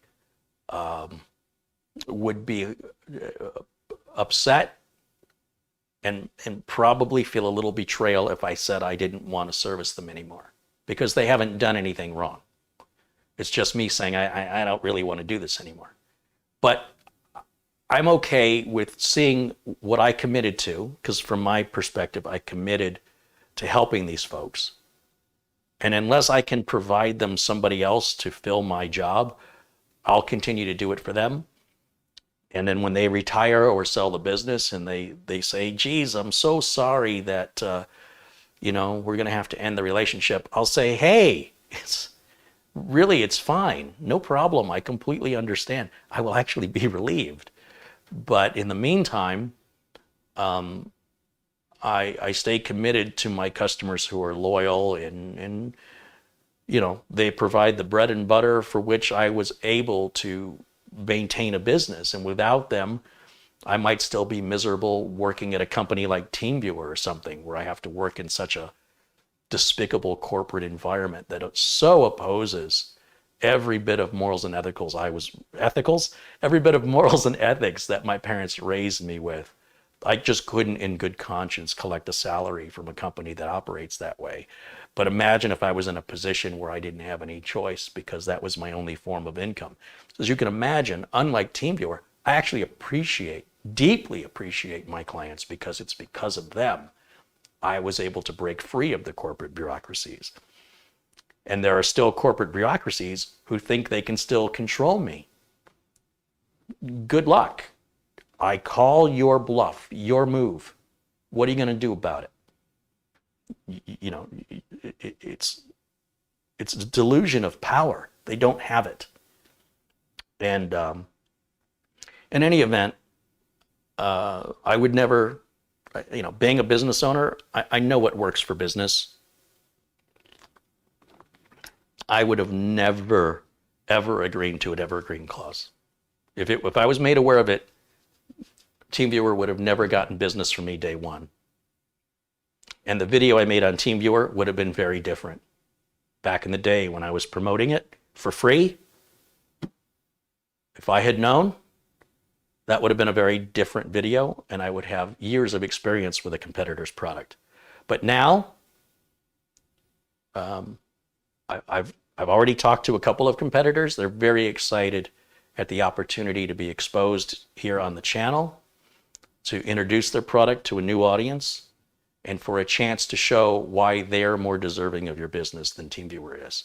So TeamViewer has delighted at least 3 of their competitors that I know of so far, and it's not my fault. This is a situation they created, and this is a situation they choose to handle by digging their heels in the ground. and they can stay right there. I'm going to keep walking. So in the meantime, you guys have any other comments or suggestions? I'll take those now. Otherwise, I'm going to wrap this up. It's about, what, 4:30 here in Phoenix.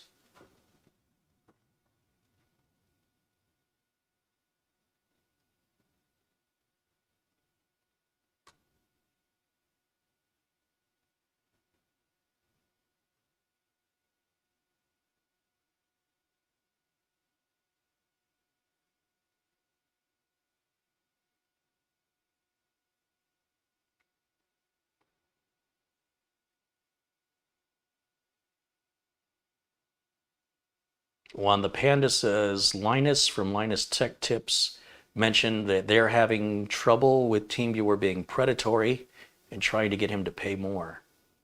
That's the same experience I've got, so I might have to go back and look at Linus's video there. Is that recent? And the fact that they would, you know, I'm a nothing content creator compared to Linus. So they've got to be so ignorant that they don't even know who Linus is and the impact that he has on literally over 10 million people. I don't know what you're thinking. It's a free PR opportunity and you just blew it.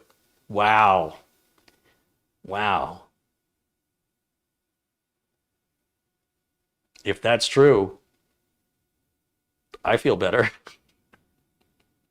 Because if they're going to treat Linus like that, I would be very unreasonable to think that they would treat me with any more respect than somebody who's 45, 50 times larger than I am. Frank Jimmy has $3.50 contributed. He says, here's something for your TeamViewer Agita. What's an Agita? That's a new word for Carrie. Luke Greenian says, Carrie, have a great night. Great stream once again. Hey, Luke, good to see you, my friend. Thanks for joining me today. Go Shadow said, I've had USPS and UPS packages arrive today, both broken. What do you do when all shippers are breaking stuff? Well, I will tell you that I don't generally experience shippers breaking stuff unless the person who packed the package did a very bad job. But there have been exceptions. But mostly, I'd say 90% of any packages that I received damaged, it wasn't the shipper's fault. That being said, when a package arrives with damage, unless it was shipped with insurance, there's really not much you can do. But what I would do is, if I had ordered something that arrived damaged, I would contact the seller and I would say, I take a picture of it. I wouldn't even open it, just take a picture of it and then maybe open it and then take a picture of the inside. And if it's damaged, take a picture of the damage. Say, this is what I received today. Please advise how to proceed and give them an opportunity to give you the solution. If they say, hey, you got to file a claim with the shipper, technically that's the seller that has to do that as far as I know. So then the answer to that is don't order anything from that seller ever again. If I order something from Amazon and the thing I ordered arrives damaged, I can send it back to Amazon within 30 days. I don't even have to pay for the shipping back.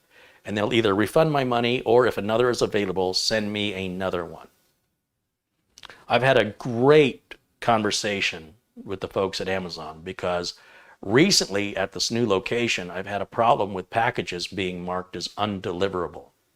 And there's no other information about what's making the package undeliverable.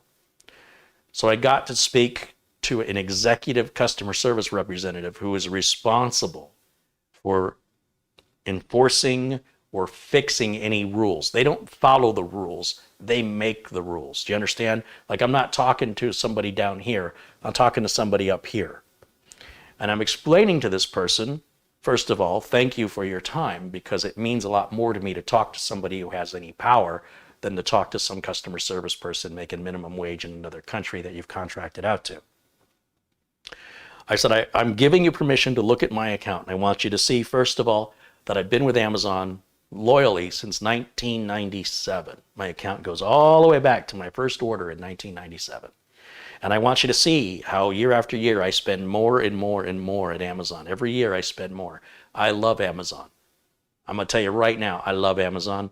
I'm a YouTube content creator, and nearly everything I do on my videos is featuring products that I source from Amazon. And so when Amazon fails to deliver a package, and it's a product I want to review, you're losing money and I'm losing money. This router I ordered has vanished. Where did it go? I ordered a book. Book says undeliverable, being returned to Amazon.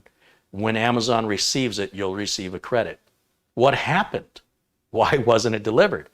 So I gave him, order numbers, one after the other. And I said, look, all of a sudden, I've had 20 plus years of a great experience with Amazon. Now suddenly I'm at a new address, and 6 of 12 packages aren't arriving, and they just disappear with no tracking. They just says, the tracking info gets an update, and then it never gets updated after that ever again.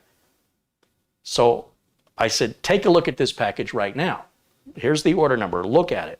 Can you tell me where this package is?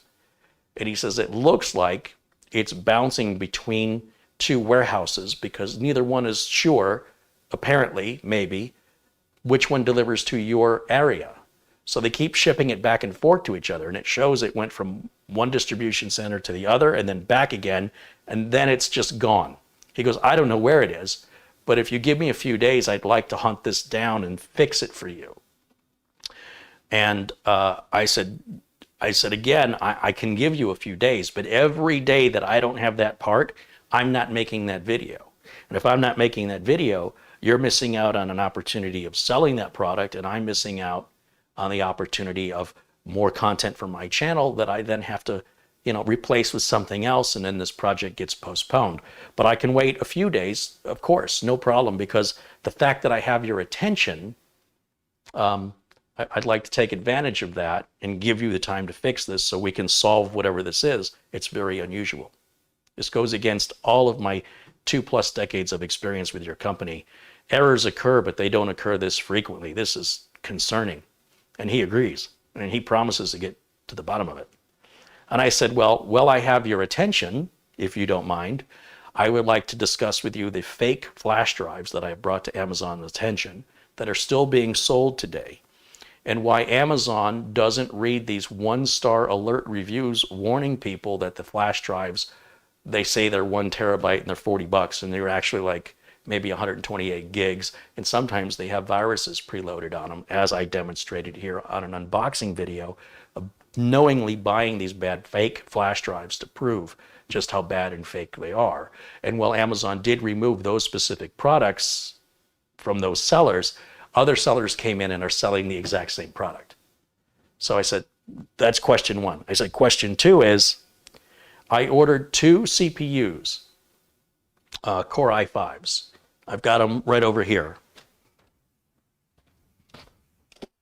Now, I ordered a bunch of stuff besides these 2 CPUs, and most of the stuff was shipped in a box. But these were placed in a bag that was crushed. And so I don't know if you can see, but I've kind of done my best to unsquish one of these boxes. One of these boxes was squished really badly. And when I ordered these 2 CPUs, these are Core i5 11600Ks, it said they weren't due to arrive for 3 weeks or 2+ weeks, whatever it was. And I said, that's fine. Well, they arrived in 4 days. That's a big difference from 15+ days. And when they arrived, they were not in a box. They were in a bag, and they were crushed. And when I opened them up, remember, these were out of stock. I don't even know how long an 11600's been available for sale. But this one, not only was it opened, the tape was broken, and the inside, you see how the inside, how the CPU aligns with the window? Well, not this one. This one was turned like this when I took it out of the box. And that's what it looked like with the tape broken. So I said to him, I said, well, I have your attention. This order just arrived. So on the good news, it arrived.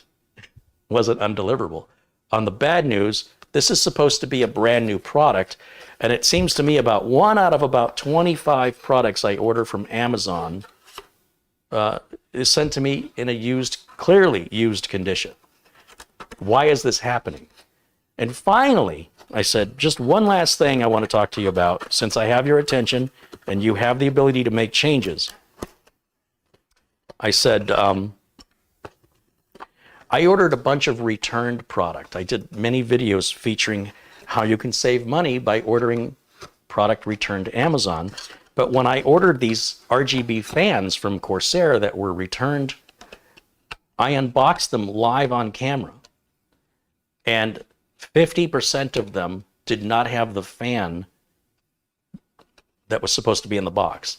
I said, apparently you have customers that are removing the expensive fan and keeping it, putting their crappy fan in the box, and then issuing a refund from Amazon.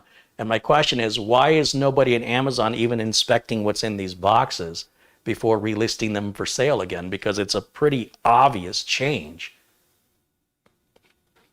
And I said, I just wanted to bring those 3 matters to your attention to make you aware that they're going on, in the hopes that we can resolve all of these things. And then, as far as these undeliverable packages that remain a mystery, I said, I'll give you till Wednesday to figure out what's going on. And if Wednesday comes and goes and I don't have the router, I'm going to go ahead and reorder it. I won't reorder it right now because I don't want to end up with 2 of them and then have to return one. But I said I can't wait over a week. If I order it Wednesday night, I'll probably get it Friday, assuming the second one arrives. And he's like, no, I appreciate that. And, I'll do you one better. If I'll check it on Wednesday. And if we don't have any tracking information, I'm going to automatically resend you the order so you don't have to do anything. I'll just take care of it for you. I mean, I had this guy on the phone a good hour on a Saturday, and he's an executive at Amazon in their customer service. So that is great customer service. I think TeamViewer could learn a lot from that. But, what do I know? I mean, I'm an idiot that got tricked for 3 years.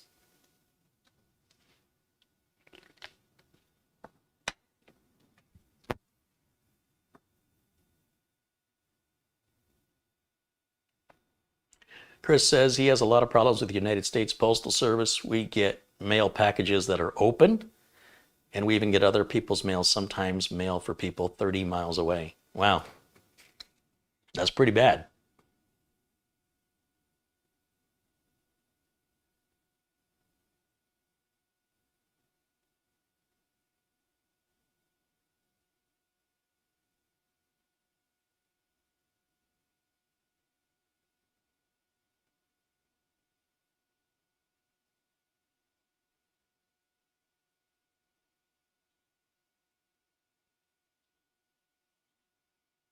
Iowa Hawk says I guess it's Amazon, nailed a guy for $29,000 in fraudulent returns.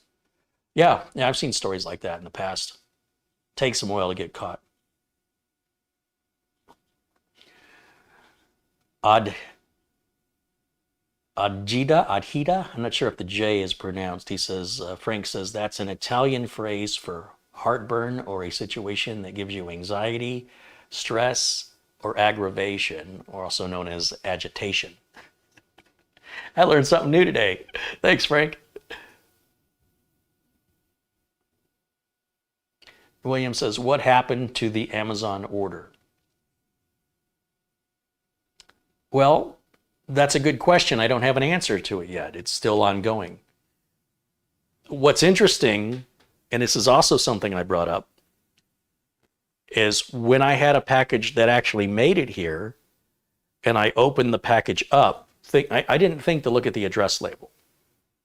Right? I get Amazon packages all the time. I grab them, I open them up. Which package is this? Because I order constantly from them.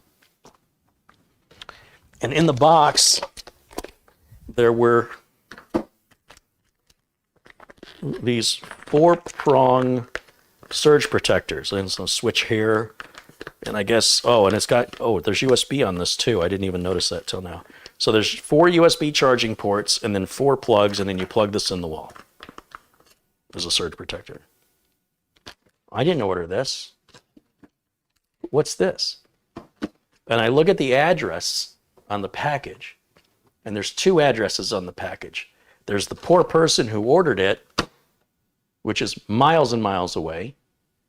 And then my address is on a sticker that's been placed elsewhere on the package. How did that happen? And how did the delivery driver choose which one to deliver it to? Well, this isn't mine. And at the time, I could not reach out to anybody at Amazon. I didn't know what to do. I don't want this. I don't want to get in my car and personally deliver it to this person.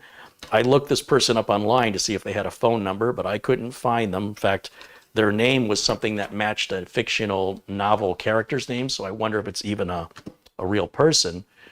But I figured they're going to get a notice from Amazon that their package was delivered. And they're going to say, well, I didn't get it. And Amazon's got to look up where that package was delivered, and they're going to find that it was delivered to me. So I said to this executive in customer service, I said, what do I do? Did I do the right thing? I don't know what to do. And he's like, well, sometimes like we would reach out to you because we can see where the package ends up, and we might ask you for the package back, or we might tell you to keep it, or we might tell you to, donate it if you don't want it, or recycle it. But he didn't really answer my question by saying that. I said, well, I would have gladly made arrangements to give it to the person. I don't want these. I didn't order them. And it's just weird to me that I've never had these problems, or they're so rare as to not be something that's on my mind that I can remember. And yet I have 6 of 12 packages that are undeliverable for no written reason. And of the packages I did get, I got something I didn't order, and no possible way to tell you that I can determine so the person who ordered this can get what. I feel bad for this person. If I'd opened this package up and there were a couple CPUs in it, I'd be more assertive because that's a lot of money. This is probably $12. I don't really care. And that's a part of it as well. Even though it's not my money either way, I'm just thinking of the other person and the cost to the company for a mistake. People make mistakes. But when mistakes keep happening over and over and over and over and over again, it's like, wait a minute. This is not what I've grown accustomed to expecting in 20 years. This is unusual. This is highly unusual. Why? Why is this happening?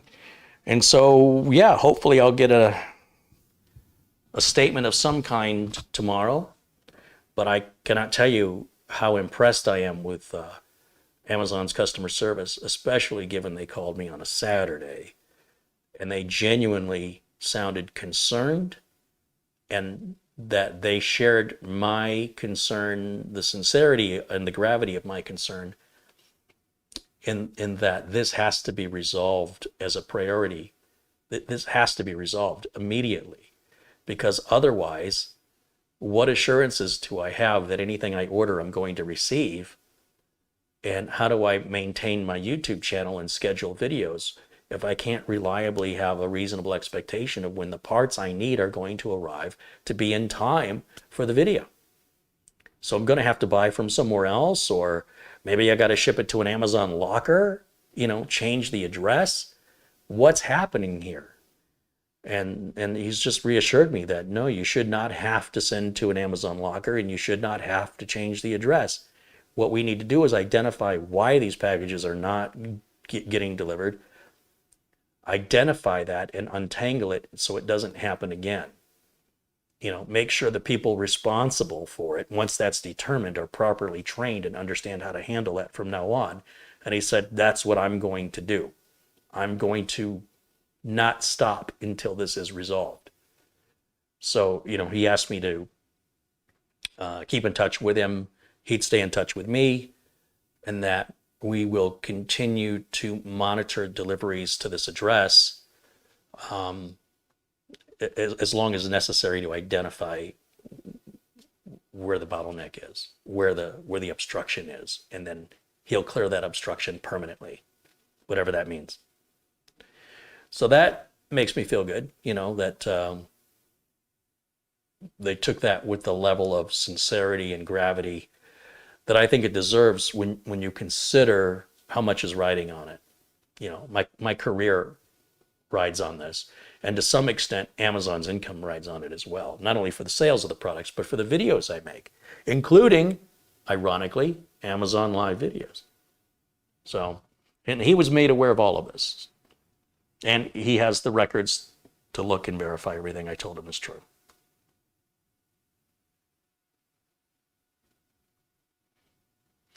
And Madi Yoel contributes $50. Hey, Madi, thank you for that.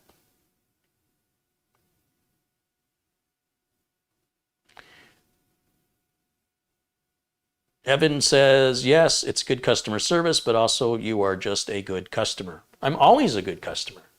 Every customer should be treated as a good customer until they prove otherwise. That's just basic common sense in business. You don't want to mistreat your customers or they won't ever become good customers. You'll never give them the chance. You know, if you have a bad experience with a company and it's your first experience, like let's say you buy a Mercedes, a brand new Mercedes, and that Mercedes has nothing but problems. And all they do is make excuses and they tell you why you have to pay for it and it's not a warranty issue. As soon as you can get out from under the payments of the Mercedes, aren't you going to sell it and never buy another one again if that's how you were treated? And if you could go buy a car for half the price and be treated twice as nice, and that you wouldn't have any of these mechanical problems or excuses for why you need to pay for them and they're not covered under warranty, but the problems never happen at all, and it's a car that's half the price, won't you feel like a complete idiot that Mercedes pulled one over on you and convinced you to pay twice as much for a car that had 3 times as many problems, most of which they insisted you had to pay for the repair and refused to honor their warranty? And if that's your first experience with owning a Mercedes, do you think there's going to be a second one? Are you going to be a good customer? The fact that you bought the car makes you a good customer. But given that the car was giving you mechanical or other issues that required service, and you haven't even had the car that long, and you're not driving the car any differently than any other car, and yet it's requiring services that no other car you've owned ever required, and the car should still be under warranty, it's inconvenient enough you have to return the car for service. But now they want you to pay for it, and a lot. It's not cheap for Mercedes parts. And then this happens again, and it happens again, and it happens again. Until what point are you just going to go, get rid of the car? I don't care how upside down I am, because at this point, all this is doing is bleeding me of money. And when I go looking to replace it, am I going to go looking at another Mercedes? Or am I going to look at another car only to find out they're owned by Mercedes? Will I even consider that given this experience? So whether or not you have a good customer, my question would be, did you give the customer an opportunity to become a good customer, right? Because there are some customers that are just scam artists and they're bad customers. They cost you money and they cost you time. But every customer should be considered a good customer until their behavior is unreasonable and unjustifiable. Don's Tech contributes $5. Says, Carrie, I'm a content creator, YouTube creator. I've got some stories about Amazon shipping. You're not alone. The thing is, Don, and thank you for the contribution, I very rarely have problems with Amazon shipping. It's very, very rare. The only thing that's changed is the address, and now suddenly unusual problems happening with a bizarre frequency that is defying years and years of experience, my own experience in ordering from Amazon, and the delivery process and the care of the delivery drivers and the timeliness. And all that changed was the address. So before I make a big stink about it, I want to give Amazon a chance to correct it. And that's exactly what they're doing. And they haven't corrected it yet, but it's in the process. This is still a bit early to be sharing the story with you. But it's timely in that you can compare the way TeamViewer deals with their customers and how Amazon does, and how I have given both the benefit of the doubt and the opportunity to fix it. And whether they did something that I found to be offensive or they did something I found to be noble and inspiring, I reported it either way. TeamViewer made their decisions. I'm just telling you what they did. Amazon made their decisions. I'm just telling you what they did. Amazon could have done the same thing TeamViewer did, and TeamViewer could have done the same thing Amazon did. The only difference in what enables them to offer good customer service is their company policies and the attitudes of their employees. And TeamViewer may not be realizing that the attitudes of their employees, along with their company policies, are very anti-consumer friendly. Certainly that has been my experience consistently year after year after year after year, and I endured it. I endured the abuse because I liked the product. But I knew if I had to call them, because every time it's the same thing. It's always a fight. This does not feel like any customer-merchant relationship I've ever had. This feels more like an abusive romantic relationship where you need to call the police and have a restraining order issued. Like, it's that level of bad, in my opinion. So, of course, when something is extraordinary, and when I mean extraordinarily bad or extraordinarily good, I'm going to tell you about it. So this has been my recent experience. You, I hope, will take this knowledge and move forward accordingly. I will always advocate on behalf of my viewers, and I will always advocate on behalf of good, solid companies who I think offer a great value and great customer service. And once again, in the past, my endorsement of TeamViewer, my unpaid voluntary endorsement of TeamViewer, was all based on deception. I was not clearly informed of this Evergreen clause until recently. And whether or not TeamViewer thinks they did a good enough job to make any attempt, clearly, I'm not just making this up. If I had known about it 3 years ago, I would have talked about it 3 years ago. The very fact that I didn't talk about it is proof and evidence that I was completely unaware. And the idea that including it in an end user license agreement that in most cases requires a law degree to translate and to consider that as being reasonable consent and acceptance and acknowledgement, that's preposterous and delusional.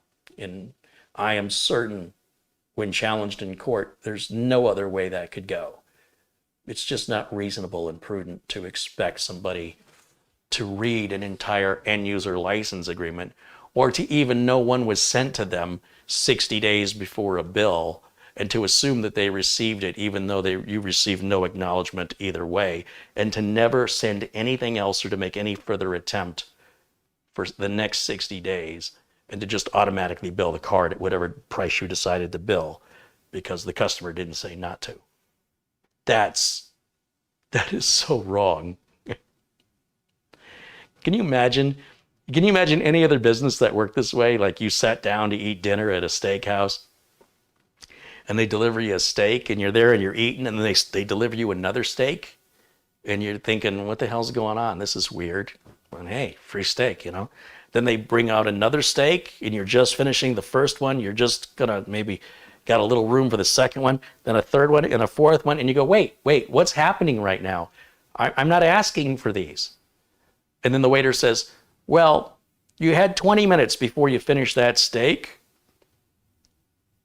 to tell me you didn't want another one. And since you didn't tell me you didn't want another one, I'm delivering them to you until you tell me to stop. But you didn't ask me. Oh no, I don't have to ask you. If you look on the menu, it says that if you order off this menu, you agree to these Evergreen clauses. How long do you think that business will stay open? Furthermore, that business would have more of a right to collect because they would actually be delivering goods, right? You got the steaks, give us our money. But you can't say, I'm going to provide a service to you, and if you don't pay me, I'm going to prevent you from using that service. And you're going to pay the whole year for service, even after I cancel your account. You're still going to owe me as though you had a year of service. No. You better give me the year of service, and then you can claim the financial loss. But if you were canceling the account so I can't log in anymore, you can't bill me for what I can't use and what services you can't deliver. That's preposterous. That's like a 6-year-old should be able to know that's wrong. There's no way that can be legal. There is absolutely no possible way anybody would say that that's a reasonable way to conduct any business at all. It isn't. And it's so blatantly obvious that any argument justifying otherwise is sort of like talking to a dog. It's like, seriously, are you that disconnected from reality?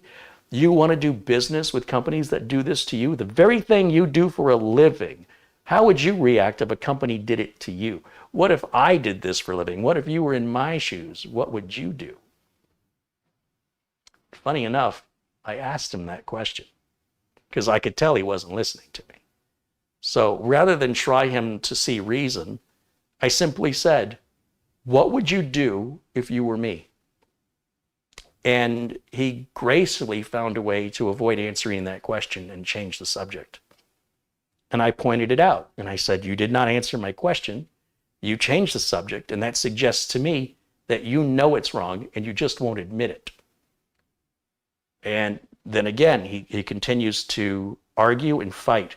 Arguing and fighting is the opposite of customer service. That's not what customer service does. That's what policy enforcement does. And policy enforcement doesn't work if I'm not your employee.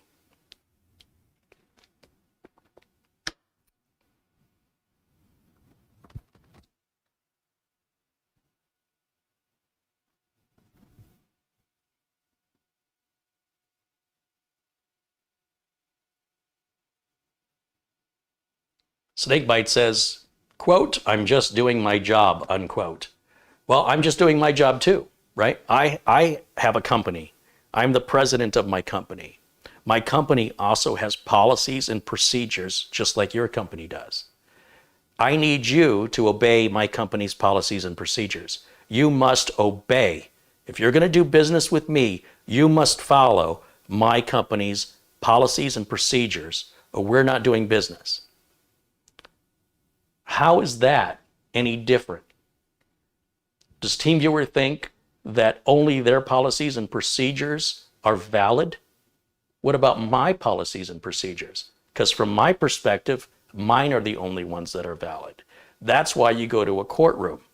And that's why you have a level-headed, unbiased judge look at the facts of the case and identify unequivocally the morals and ethics and how they align, and certainly in some states more than in others, with unlawful activity, or at the very least, unenforceable contracts. They're simply not lawful. And I absolutely 100% believe that my company's policies and procedures must be followed. And if the company that I'm doing business with has opposing policies and procedures that they equally believe must be followed, well, I guess we're at a stalemate then, aren't we? Because for you to suggest your policies and procedures are more valid than mine, we're getting off on the wrong foot right away. That's an immediate disrespect. We will negotiate and we will compromise so that we can make it work if we are legitimate, good businessmen with a good sense of business acumen. If we're complete idiots and we're stubborn, then we're going to put our pride and our ego in place of our profits.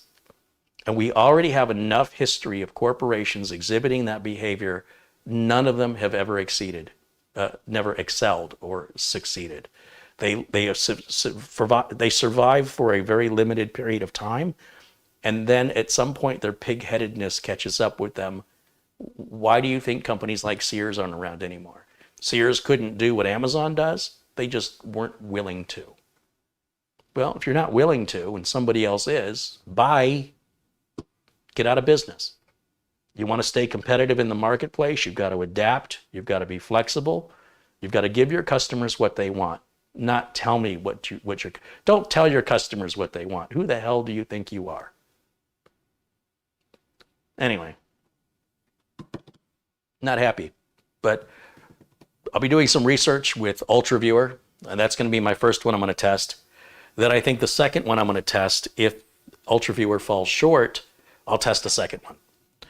If UltraViewer does what I need it to do, I won't need to test anybody else. That's fine. As long as there's no evergreen clause in the contract, I'm up and running, and I just have 20 endpoints, that's all. So, and of those 20 endpoints, there's really only 2 that I log into for about 20 minutes once a week. That's the remainder of my business. Apart from random support calls, I very rarely use remote access anymore. So for me to pay $50 a month for it is unacceptable. And further, for TeamViewer to suggest that they made a reasonable effort in alerting me of the raised rate and the change in the contract, and to do so 60 days in advance, and then to say that's the only attempt at communication they made and that's all they have to make, and that was the best they can do. That's what TeamViewer told me. They said, that's the best we can do. Well, if sending one email 60 days in advance is the best you can do, we have a very different value system, and we have a very different definition of what effort is. Because in my opinion, you couldn't have done anything any less. That wasn't the best you could do. That was the least you could do. If there was any way you could have done less, I'm sure you would have. That is the opposite of the best. And if what you're telling me is that is the pinnacle, ultimate experience that you can provide, and you cannot go above and beyond because you just can't fathom any other way to have done that differently, and you can't admit that maybe that process needs to be refined, you can't even admit that maybe you could work a little harder, you already have a bad attitude that I don't want to do business with. It makes me sick. It makes me physically ill to hear that type of entitlement from a company who doesn't appreciate their customers. That's the impression they've left me with, and I just want you to be aware of it. That's all. And I'm so grateful that I have a platform on which I can advocate on behalf of consumers and make them aware of things that appear to me to be underhanded or deceitful. Whether or not it's willful, I don't know. I'd like to think they're just too stupid. But I kind of think they can't possibly be that stupid. They must know what they're doing. But maybe they don't. Maybe they're blissfully unaware of their ignorance.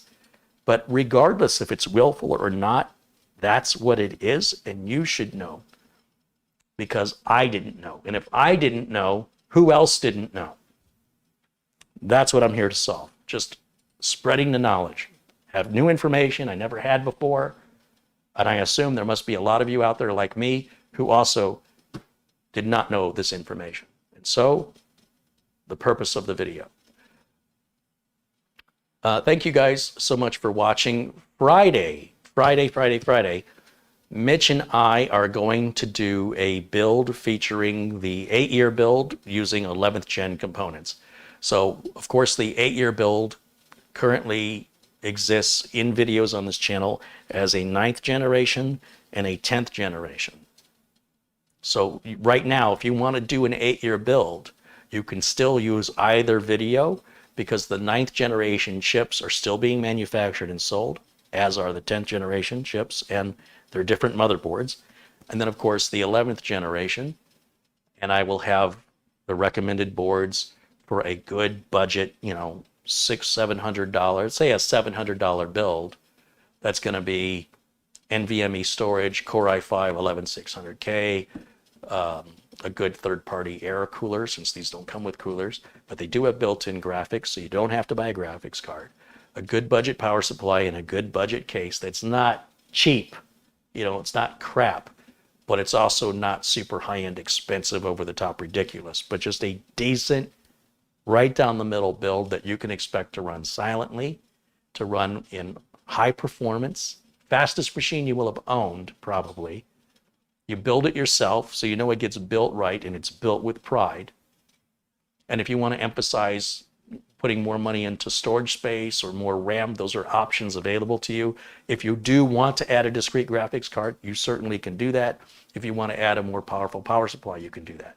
But I want to make it as sort of a baseline. Here's what I would recommend, where you're not building something so cheap it's going to be filled with problems and you're not going to be happy with it. It's going to be noisy, or it's going to be flimsy, or it's not going to be reliable, or it's going to be difficult to get it going out of the gate. This will be something you could easily put together like adult Legos. Just follow my steps and you'll end up with probably the best computer you've ever owned, and you'll probably pay less for it and you'll get much more for your money. So if this build is $700, you'd say, well, I can buy a computer for $700 at Best Buy. Yeah, it won't be this fast, it won't be this quiet, it won't be this upgradable, it won't be this well built. It's not going to have the personal pride of the builder, right? Because that's all assembly line built. Those computers are often made to be disposable, and they have smaller power supplies that are just enough, and they're not very upgradable or repairable out of warranty. This machine at this price will give you faster and more storage than a pre-built of the same price. It will give you faster and more RAM. It will be more upgradable, more repairable, be less likely to need repair, and be totally modular with industry standard computer parts that some pre-builts, they use custom proprietary parts.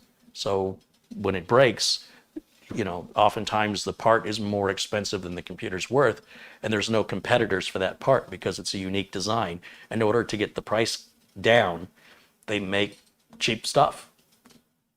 So instead of buying the cheapest thing you can find, I'm not advising you to buy the most expensive. I'm saying just raise it up a little bit. Raise it up. If you were spending $400 or $500 for a computer, find that extra $200 and you'll get a computer that's $400 better. That's what I'm trying to tell you. It'll last longer. It'll be a better experience, a better building experience. You'll be less likely dealing with technical issues that because of the nature of cheap parts, and you'll get better support, but you likely won't need the support. You'll end up with the fastest, most secure, and most reliable computer you've ever owned. And for that price, you cannot get the same equivalent of speed, storage space, and RAM pre-built. It doesn't exist. And certainly upgradability and repairability is a major issue, especially now with the whole right to repair thing. You build it yourself, I guarantee you'll always be able to repair it, upgrade it. We've had systems here I brought in that are 15 years old, have been through 3 or 4 upgrades in the same case, sometimes the same power supply. We end up changing the motherboard, the RAM, the CPU, perhaps the CPU cooler if the socket's changed. The system I just did the other day on Monday, I ended up with a Hyper 212 Evo air cooler on the Core i7 8700, and I ran Prime 95 on it for an hour. It never broke 61 degrees Fahrenheit, and it was completely dead silent the whole time. So I was like, this is pretty good. Pretty good. Yeah, I was really very impressed with that 8700. And I looked on Amazon to see if I could buy some used 8700s, because I had bought those used. Pretty good price. Well, now the 8700 costs more than the 9700K. So I don't know why you'd want to do that. It doesn't make any sense. For some reason, like the 9700K, even the i5, was it a 10600? All their prices are between $200 and $300, or, depending on how maybe up to $350. And I was buying these 8700s used for 170, and now they're like, I don't know, it's more expensive on Amazon right now than the 9700, which is a generation newer and faster, going to the K version. And that 9700K was cheaper than even a used 8700. Doesn't make any sense. So apparently not a good time to buy that chip, but that may change. That's why I'm telling you that prices fluctuate. And what was a great deal when I bought it isn't a great deal anymore, but it might be a great deal again in the future. I was really excited, speaking of great deals, about the Samsung 970 EVO 2 terabyte at $249.99. The last time it was that cheap was back in December. Today it's at $237. It went down another $12. I'm half tempted to buy one, but I'm half tempted to just wait and see how much lower this price can go. $237 is fantastic. So, I don't know how much further it can go.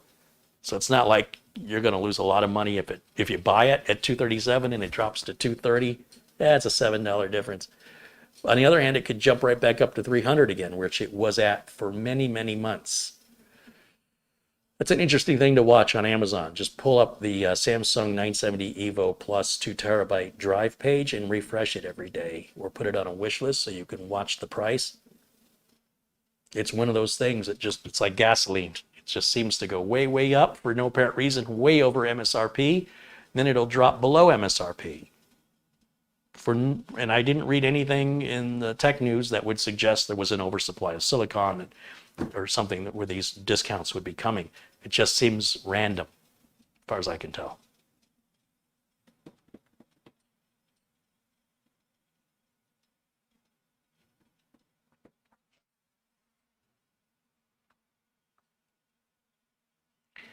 Carrie, you should try DW service as an alternative to TeamViewer. It's free and open source. Does DW service show me, again, one of the features I have to have is I have to be able to see the clients that I have associated, like a login. I need to be able to see if those clients are online or not. I don't want to try to make an attempt to connect to a client that is not online. So the first thing I need to know is the client online? And I should be able to give the client a name, any name I want, and then associated with that name should be the contact information. So if it's an ID and a password, that should be permanently set. And then all I have to do is double click on that, for lack of a better word, favorite, and it should log me right into that machine. And if DW service does that and it's free, that's great. I tend to stay away from free services in my business for reasons I've already explained in other videos. When it comes to support and liability, there is none with a free product. So I would prefer to pay for a product. And I would prefer that when I pay for that product, they appreciate my business and make an effort at good customer service.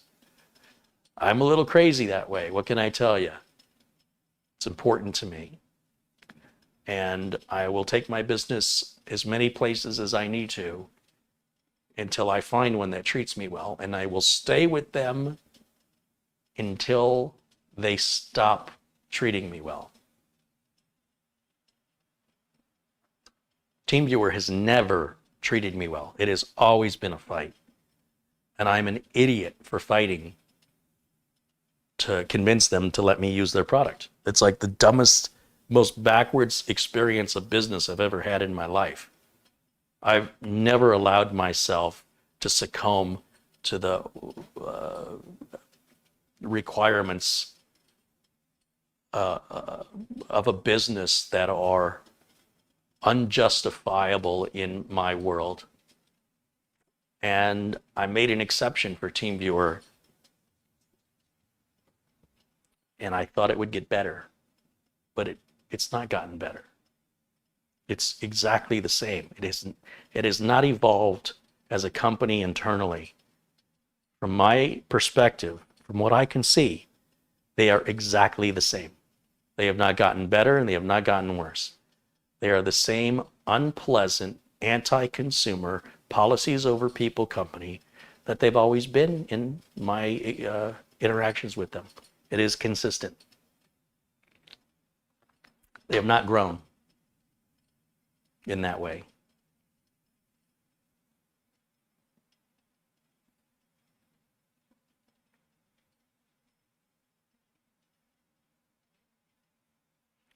Gary Rockcliffe says Zoho Assist and Splashtop do all of that, Carrie, and they have great customer service.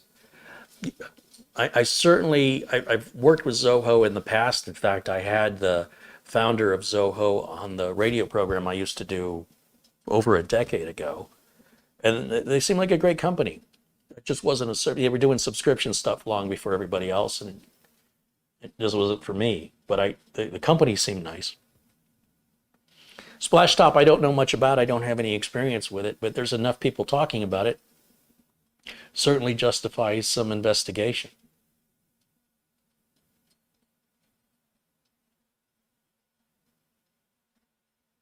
Samuel says, Carrie, try Instant House Call. Oh, trust me, I love Instant House Call. You guys know I love Instant House Call. That my issue with Instant House Call is it's really just so much more than I need. It's the way I describe it is when you go into Instant House Call, there are all these bells, whistles, dials, and lights and features that I have personally no need for. It's like walking into an airline cockpit. Picture that in your head. Can you picture like a jet airliner cockpit? And if you're not a pilot, what you probably see is just a bunch of dials and gauges and switches and levers, and it looks overwhelming and a bit chaotic. And all you're trying to do is find the switch that turns the lights on, right? You're like, there's got it. One of these switches or buttons or dials in this cockpit must turn the lights on. It must be here. Where is it? Which one is it? And they all kind of look the same, and it's a little overwhelming. So for me, Instant House Call would be the perfect solution if I were logging into computers in attended access, meaning I'm talking to the customer, I'm saying click here, installing the remote access, because Instant House Call lets me brand it as my own and they make it super easy. Then I get access to the computer that I've never had access to before. And then I can use the built-in tools in Instant House Call to fix whatever the client's calling me about. If it's a virus or if it's maintenance, all that stuff, well, a lot of it is already built into Instant House Call. So I don't have to download any third-party software and run it. It's already in the application. And that, as I mentioned, is half the price of TeamViewer without the Evergreen clause. And as I mentioned, TeamViewer is an extraordinarily simple piece of software. The beauty is in its simplicity. It is not a complex piece of software that would justify that price. It's simply not that good. It doesn't offer that many features compared to what features you get with competitors' products priced at a fraction. You know, if we're going to take comps from similar industry, there's no precedent for what TeamViewer is doing. And if there's no precedent for it, there's no justification. If you're going to blaze a trail that nobody else in your industry blazes, don't convince me that's normal or a reasonable thing to do. It is not. There are business practices in each industry that are exhibited by nearly all of the players in the industry. These NVMe drives, certainly like the 1 terabyte NVMe storage drives, nearly all of them have a 5-year warranty. Doesn't matter who makes it.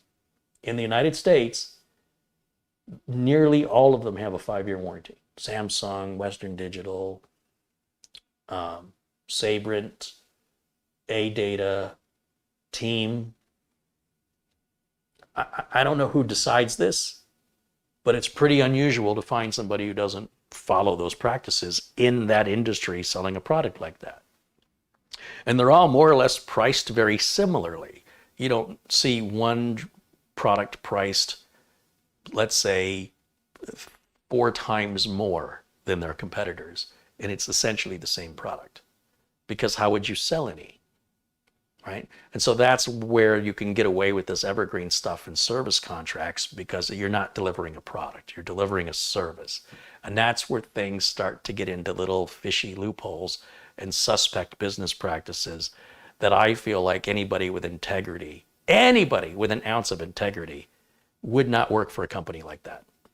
Your principles should not be secondary to your ability to make money. That's not how I live my life. I would rather have my integrity and live in the street than work for a company that exhibits business practices that bother me to the core of who I am. And if I was profiting from it, I would not be able to sleep at night, and I would have a very serious issue with guilt, and I would probably have to seek some form of medication or quit the job. That's how deeply this runs in me. Caleb says, as a pilot, 737 cockpit is indeed chaotic. They all look the same to me.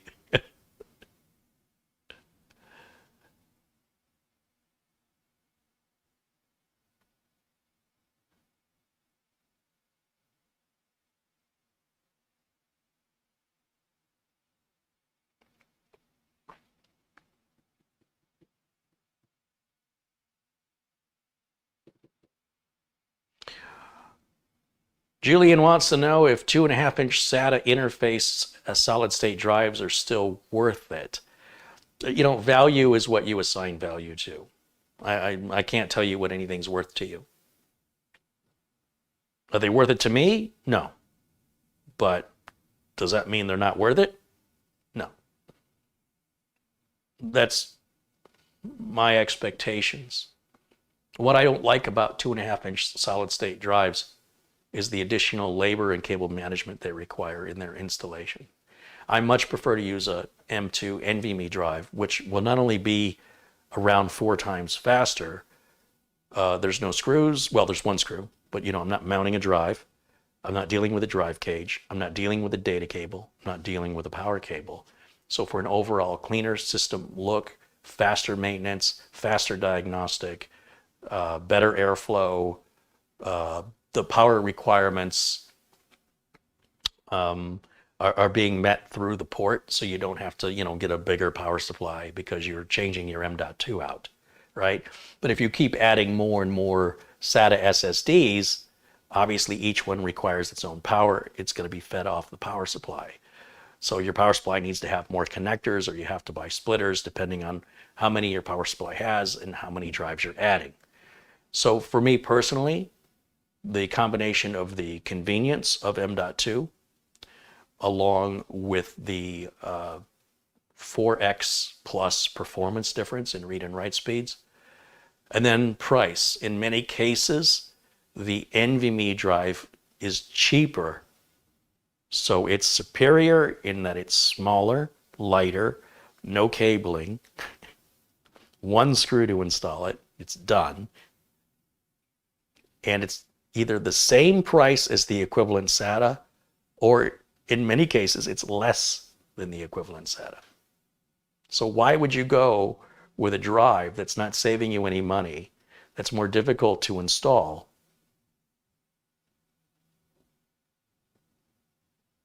So for me, no, it doesn't have any value. If they were significantly cheaper to justify the hassle, maybe they'd be worth considering running at 1/4 the speed and doing the extra cable management. But I don't think so.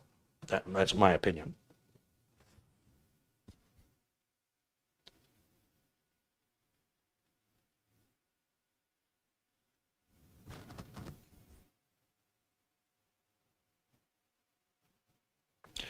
Glenn's Music said, I thought it was interesting when you surveyed the other day that Corsair sells its own cases. I sure didn't know that. Glenn, I've talked about it on numerous occasions. In fact, if you go back and watch part 1 of the Big Beast build, listen to how I acquired the case. If you go back and watch the video I made on the Cosmos 2 build back in 2013, 8 years ago, I explained that that customer bought the case directly from Corsair. Was that Corsair or Cooler Master? I can't remember. But in either case, that was explained on my channel on at least, I know on those 3 videos for sure, probably more than that. So I'm surprised you didn't hear that from me in the Big Beast build. Maybe you didn't watch the Cosmos 2 build. But when I put it in the survey, then you saw it for the first time. That's interesting to me that it was brought up at least, 4 times in 8 years? And it went by you every time? I wonder where I'm failing in my communication. It says, give me something to think about. Your PCMD has contributed $10 and said you should try SimpleHelp.com. It's $300 one time and you own it, and it's self-hosted. I moved from TeamViewer to this and I haven't looked back. I love your video, Carrie. Now, SimpleHelp.com, I've never heard of. This is brand new information. And I'm a little concerned if you buy it one time, what do you do for security updates? Because it is remote access software. I don't want it to just stay stagnant. I want to see updates. And with TeamViewer, you did get regular updates. And I'd like to think that those updates were making the platform stronger, right? Not just appearance, but I don't know for a fact. So let's see, SimpleHelp.com, and let's just share the screen here so you guys can see what I see. Remote support software, SimpleHelp is the best way for support professionals to help customers anyway. Free remote work for customers and employees. This is Mac screen. Monitor and access unattended computers. Good. Share screens remotely. Good. No monthly fees, no hassle. Purchase as many sessions as you need and upgrade whenever you like. Tab sessions. Excellent. That means you can have more than one session open at once for multiple computers. I don't have to have it, but I like that. Mac OS Catalina support, don't care. Advanced scripting, application programming interface, don't care. Per display session windows, I'm not sure what that means. Disk space reports, I don't care about that. Server software for Windows. Install on a computer inside or outside of your network to allow your support technicians to connect to your customers' computers. Use your server forever without rental fees or hidden costs. Pay for the sessions you need and upgrade whenever you like. Customers who need support, visit your site to launch the support app. Your text will see the customer in the waiting queue. Okay, I don't need that. Register machines for unattended access. This I need.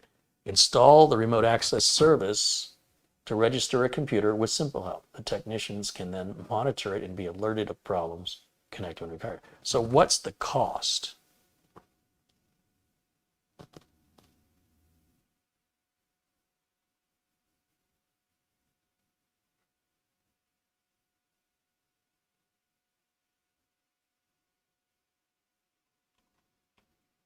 Pricing.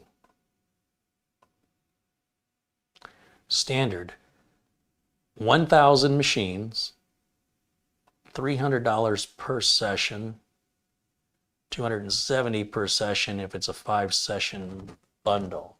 So that means I can only have one instance open at a time. I'd like to have, 3 or 4. Like if I'm downloading Microsoft updates off of a client's computer and they have 8 computers, well, it's downloading the update. I can go to the next one, log in and start that one updating. And go to the third one and log in and start that one updating. Then go back to the first one, see if those updates are completed, hit restart, then go to the second one, see if those updates have been completed, hit restart. And I can get it all done much faster than even if I was in the building walking from station to station. It would take me longer than if I was connecting remotely and just moving tabs.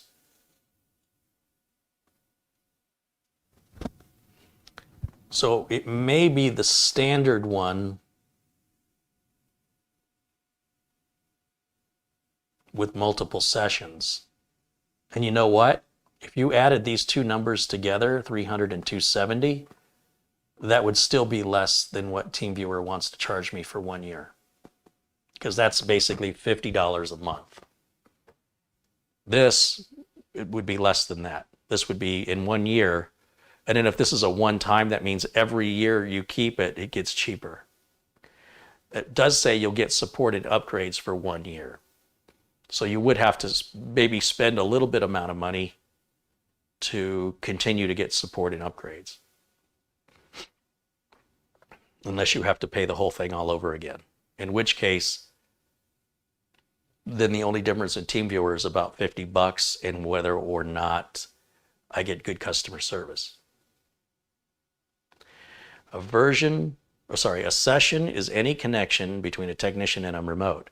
For example, a 5-session license means one technician can connect to 5 remote machines at the same time. That's what I'm talking about. That's what I need right there. Or it means 5 technicians to each connect to 1 remote machine at the same time. I don't care about that. Add sessions or upgrade tier. Upgrading your license. The price of an upgrade is the difference between the current price for the number of sessions you want and the price of your existing license. Well, that's fair. Adding sessions or upgrading license tier does not extend your support and updates period. So it must be prorated. It keeps things simple.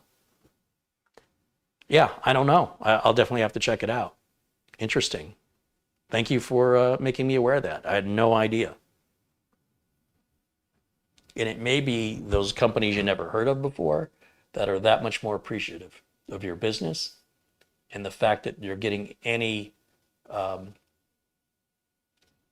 social media attention at all. They will more than likely say thank you for showing off our webpage and talking about our product versus, you know, another company like, I don't know, TeamViewer, who could care less apparently. Damn the consequences. This is my pride and ego. Don't you know how big my pride and ego are? It'll be on display next to my grave. And people will come and revere it forever. That's a hill worth dying on.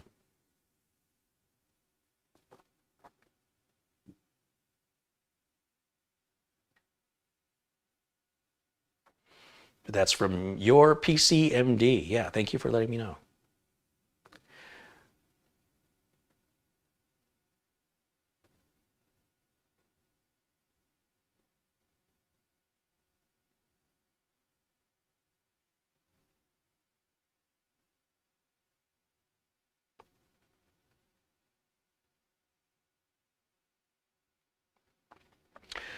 Matt wants to know if Windows 10 Pro comes with remote access. There's something called RDP, Remote Desktop Protocol. And yes, you can make that work. However, it's not through a VPN. So like every connection through these remote software packages is always encrypted, which is important. You know, if you're making a connection with TeamViewer, that's an encrypted connection. I don't have to get a separate firewall. That's unnecessary and redundant. And the other issue is, if your IP address changes from your internet service provider, you'll need to know about it. And you can use a service like OpenDNS and create a URL to constantly update with that. And then, of course, if you're assigning static IP addresses that's receiving from your router, as most people do, if the IP address changes of your computer and you haven't set it to a permanent IP, well, then it's not going to work then either. And you have to go into your router and you have to do something called port forwarding. And so you have to then connect to the IP address of your router at a certain port that forwards to your computer. And it won't tell you if that computer's online or not. That's the problem with RDP. It's insecure, it's not encrypted, and you have to constantly do port forwarding manually to each PC. This gets to be a real issue if you've got 8 computers in an office and you need remote access to all 8 of them. Then you're going to have to configure 8 different ports, give those computers a static IP address, and use a service like, what's it called, EasyDNS or something like that, that it can always monitor your IP address so that you can go to carriesremote.com and have that translate to whatever the current IP address is of that modem. Most people have a DHCP dynamic IP address assigned by their internet service provider. And like here in Arizona, Cox Communications will assign you an IP address. Unless you have to reboot the modem, then you'll probably get a different IP address. Or if they update the network and reboot your modem remotely, and you won't know when it happens. It a lot of times happens at night when you're sleeping and your IP address changes. You have no idea it's changed. Everything works the same for you. But the minute you try and use like remote desktop, that address is now disconnected. It'd be like having a phone number that changed and now you can't call anymore. You'd always have to know when the phone number changes. Or you'd have to pay your internet service provider for a static IP address. And that may be a bad thing, especially if you're having somebody harass you with DDoS attacks. What do you do about it? Right? You're screwed. So you need to have the IP address able to change, and in doing so, not lock yourself out and you have to reconfigure all your workstations again. It's a real pain in the butt. So I don't want to work that hard. But yeah, it's free and built into Windows, and you get exactly what it's worth. It's free. It is sort of the way we used to do remote access about 20 years ago. Was just like that. It's a very old way of connecting to computers that I don't consider even worth contemplating as a solution, because it's so difficult to set up and to maintain compared to one of these other remote services. Literally any remote service is better than RDP.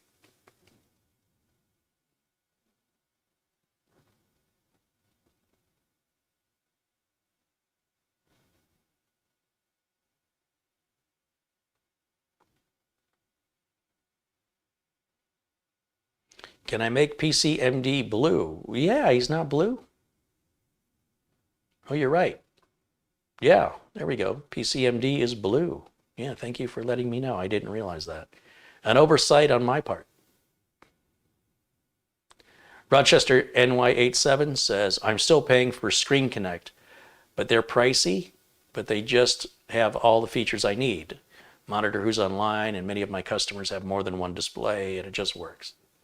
Well, then it's worth paying for, right? To whatever value it holds for you.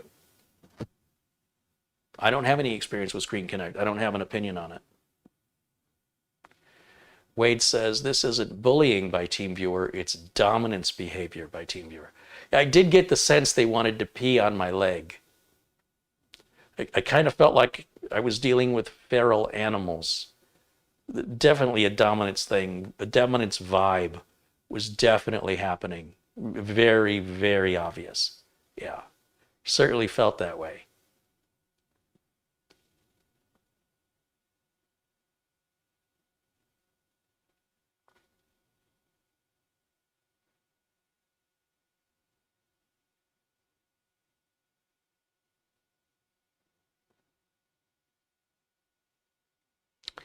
Your PCMD says, I believe in running my business using the KISS method, which is keep it super simple. He says, I manage over 600 machines, and so I do a tremendous amount of research before implementing it into my business. Well, I certainly respect that, because I think that's what your responsibility. If you're running a good business and you take pride in what you do, I would expect nothing less.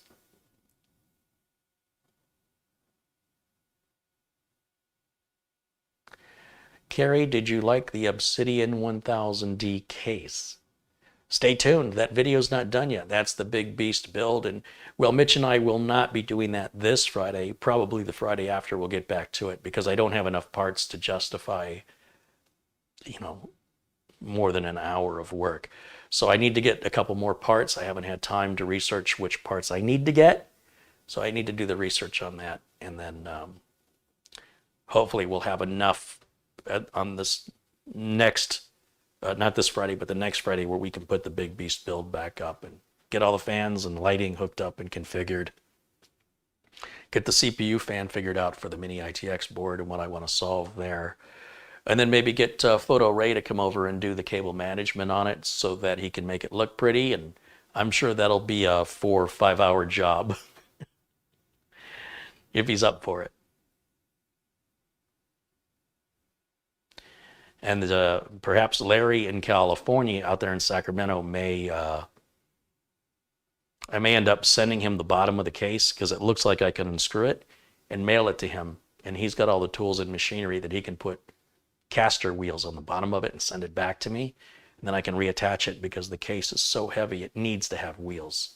If I had any complaint about the case at this point, his wheels should have come with the case. It's unreasonable to think anybody can lift that and move it once you've built in it, like literally anything. Just the glass panels alone, there's about 40 pounds worth of glass. So, as soon as you start adding motherboard, power supply, another motherboard, another power supply, you're adding 12 fans, the whole thing gets so heavy, it would be foolish to make an attempt to lift it. Even the box it comes in says, this box requires 2 people to lift. And it's got a little diagram of 2 people bending at the knees lifting this box. And that's an empty case in the box. So the case only gets heavier. Therefore, it's a no-brainer to put wheels on it, or at least include wheels that you can screw on if you want them. So that's really the only downside I have with the case, combined with maybe the fact that the motherboard tray for the mini ITX board does not have any consideration for I/O covers. And you saw that I had to physically cut the I/O cover. On a case that big, that's preposterous, because a case that big has plenty of room. There's no good reason for that. That's just bad engineering. But it's not a deal breaker.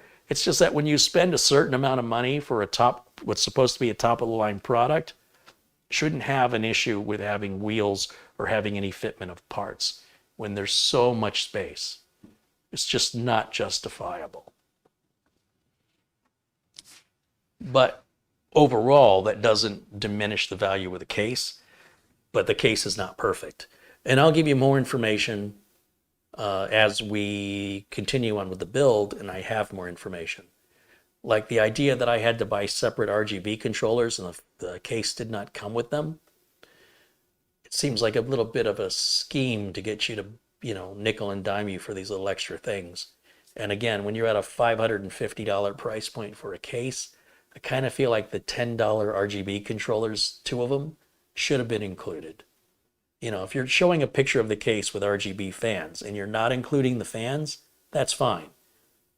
But you should at least include the hookups for those fans that you have on display, or sell a kit that says, if you want the computer to look like we've got a picture of it here, as pictured, you need to buy this kit, which will be 12 fans, 2 RGB controllers, 2 fan controllers, and then mark it down a little bit from buying all that stuff separately and just call it the 1000D fan kit. And Corsair lost a big marketing opportunity there. So I'm having to figure out which RGB controller to buy and figuring out which fan header controller to buy. And I've already done it. I've already done the work. And that work was real easy. All I had to do was look at other YouTube videos for people who were duplicating the picture shown on the box and look at their parts list. What the hell did they use? Because Corsair doesn't make it clear on the website what you need to do to make it look like what's in the picture. Because what they send you is not reflected in all of the pictures. I think there might be a couple of pictures of the case, the way it's actually sent empty. And then there's a picture of it fully populated with a board, and fans. And it sure would be nice if they would have listed everything they stuck in that case. I want to know what motherboard, what cooler, what CPU, what RAM, what power supply. I want to know everything that they put in that photograph, and they do not disclose that information.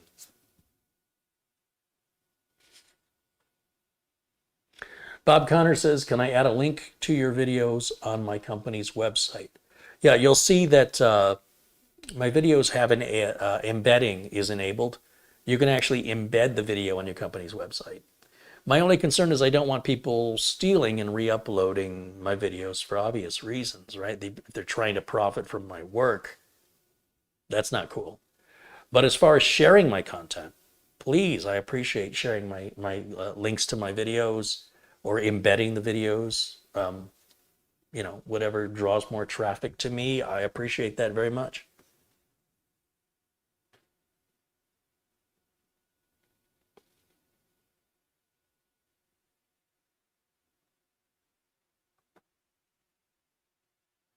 Ray Burke says, "Hey, Carrie, glad to see you back. I had a minor surgery and I'm having a long recovery.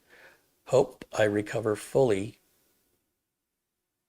Seen your Windows 11 install and I am not warm and fuzzy about it."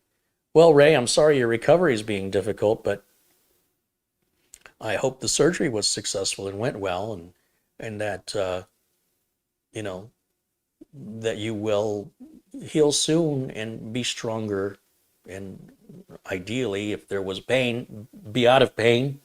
That would be good. So I'm glad that you're hanging out and visiting with me today. It's good to see you again, and I wish nothing but the best for you.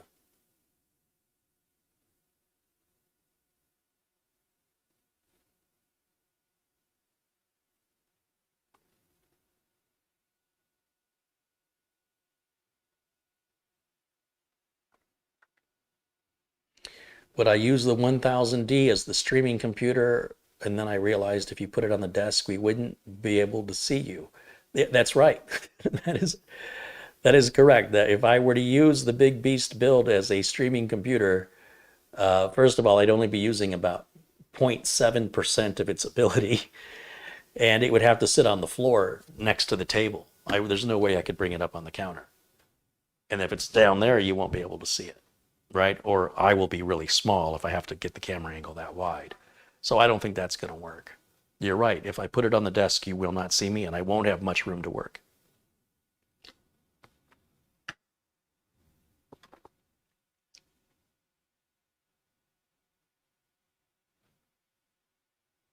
So again, that's going to wrap it up. I appreciate it. We've been on now for, oh gosh, much longer than I anticipated.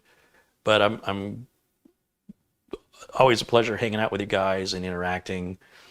Thank you so much for all the contributions, all the support. A special shout out, of course, to Peter Laycock, as always, been extraordinarily generous. And without your contributions and without your support, I am not able to be fully independent and make videos as often as I'm making them now. It's because of your generosity and your support that enables me to make as many videos as frequently and as long and of varying topics, of varying hardware and software and services and scam exposure and all the things I do. And it wouldn't be possible without you guys, because the YouTube pay is a joke. But with the contributions and the support, it's enough for me right now to do this full time. If I want to grow and I want to expand, something's going to have to change. But for right now, it's sustainable and it's growing. And the only reason it's growing is because of your support. I guess that's what I'm trying to get at. With just getting paid by YouTube, I would only be able to afford about one video a week, maybe 2 videos every other week, something like that. Because I would have to be working a full-time job to make up, to basically finance the YouTube stuff. That's how poorly it pays. On the other hand, the Amazon Live opportunity pays significantly more. I can earn in 6 months, potentially on Amazon, what would take me 2 years to earn on YouTube based on current pricing strategies. So Amazon's far more generous in their payments and far less draconian in some AI policy enforcement that YouTube does, which I deal with from time to time. It's a constant, at least twice a year, I have to defend my channel against YouTube attacking me. They're supposed to be my business partner, and they're not even aware they're attacking me. They just have AI that's out of control, and rather than fix it, they constantly just clean up the mess it causes. That's all I can tell you, is it just keeps happening. It's the same problem, And we go through the same processes, and then they fix it, and then it happens again, and there doesn't seem to be any evolution of their AI.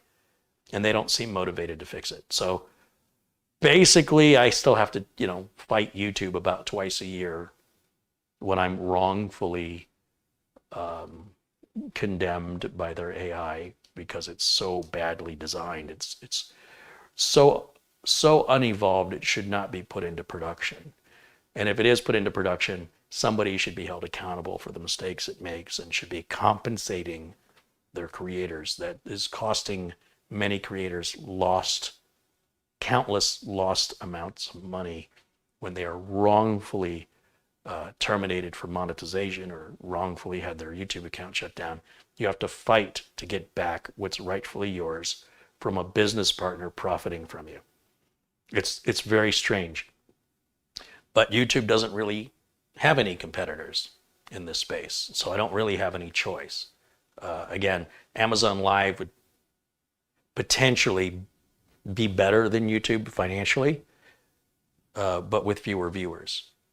So unlike TeamViewer, with TeamViewer, I've got a number of remote access applications to at least 24, and probably more I don't even know about yet. Plus there's remote management software that will include remote access just as a part of the remote management. So there's countless variety of competitors to select from. If there was a competitor to YouTube, trust me, I'd be there. But until that happens, I don't have much choice but to deal with them. But TeamViewer, I do have a choice, and I'm exercising that choice. It's called free will and the free market, and I have no problem with letting the market decide their fate. In the meantime, I'm going to let you guys go. Thank you so much for hanging out, and I will see you all again very, very soon. Until then, bye for now.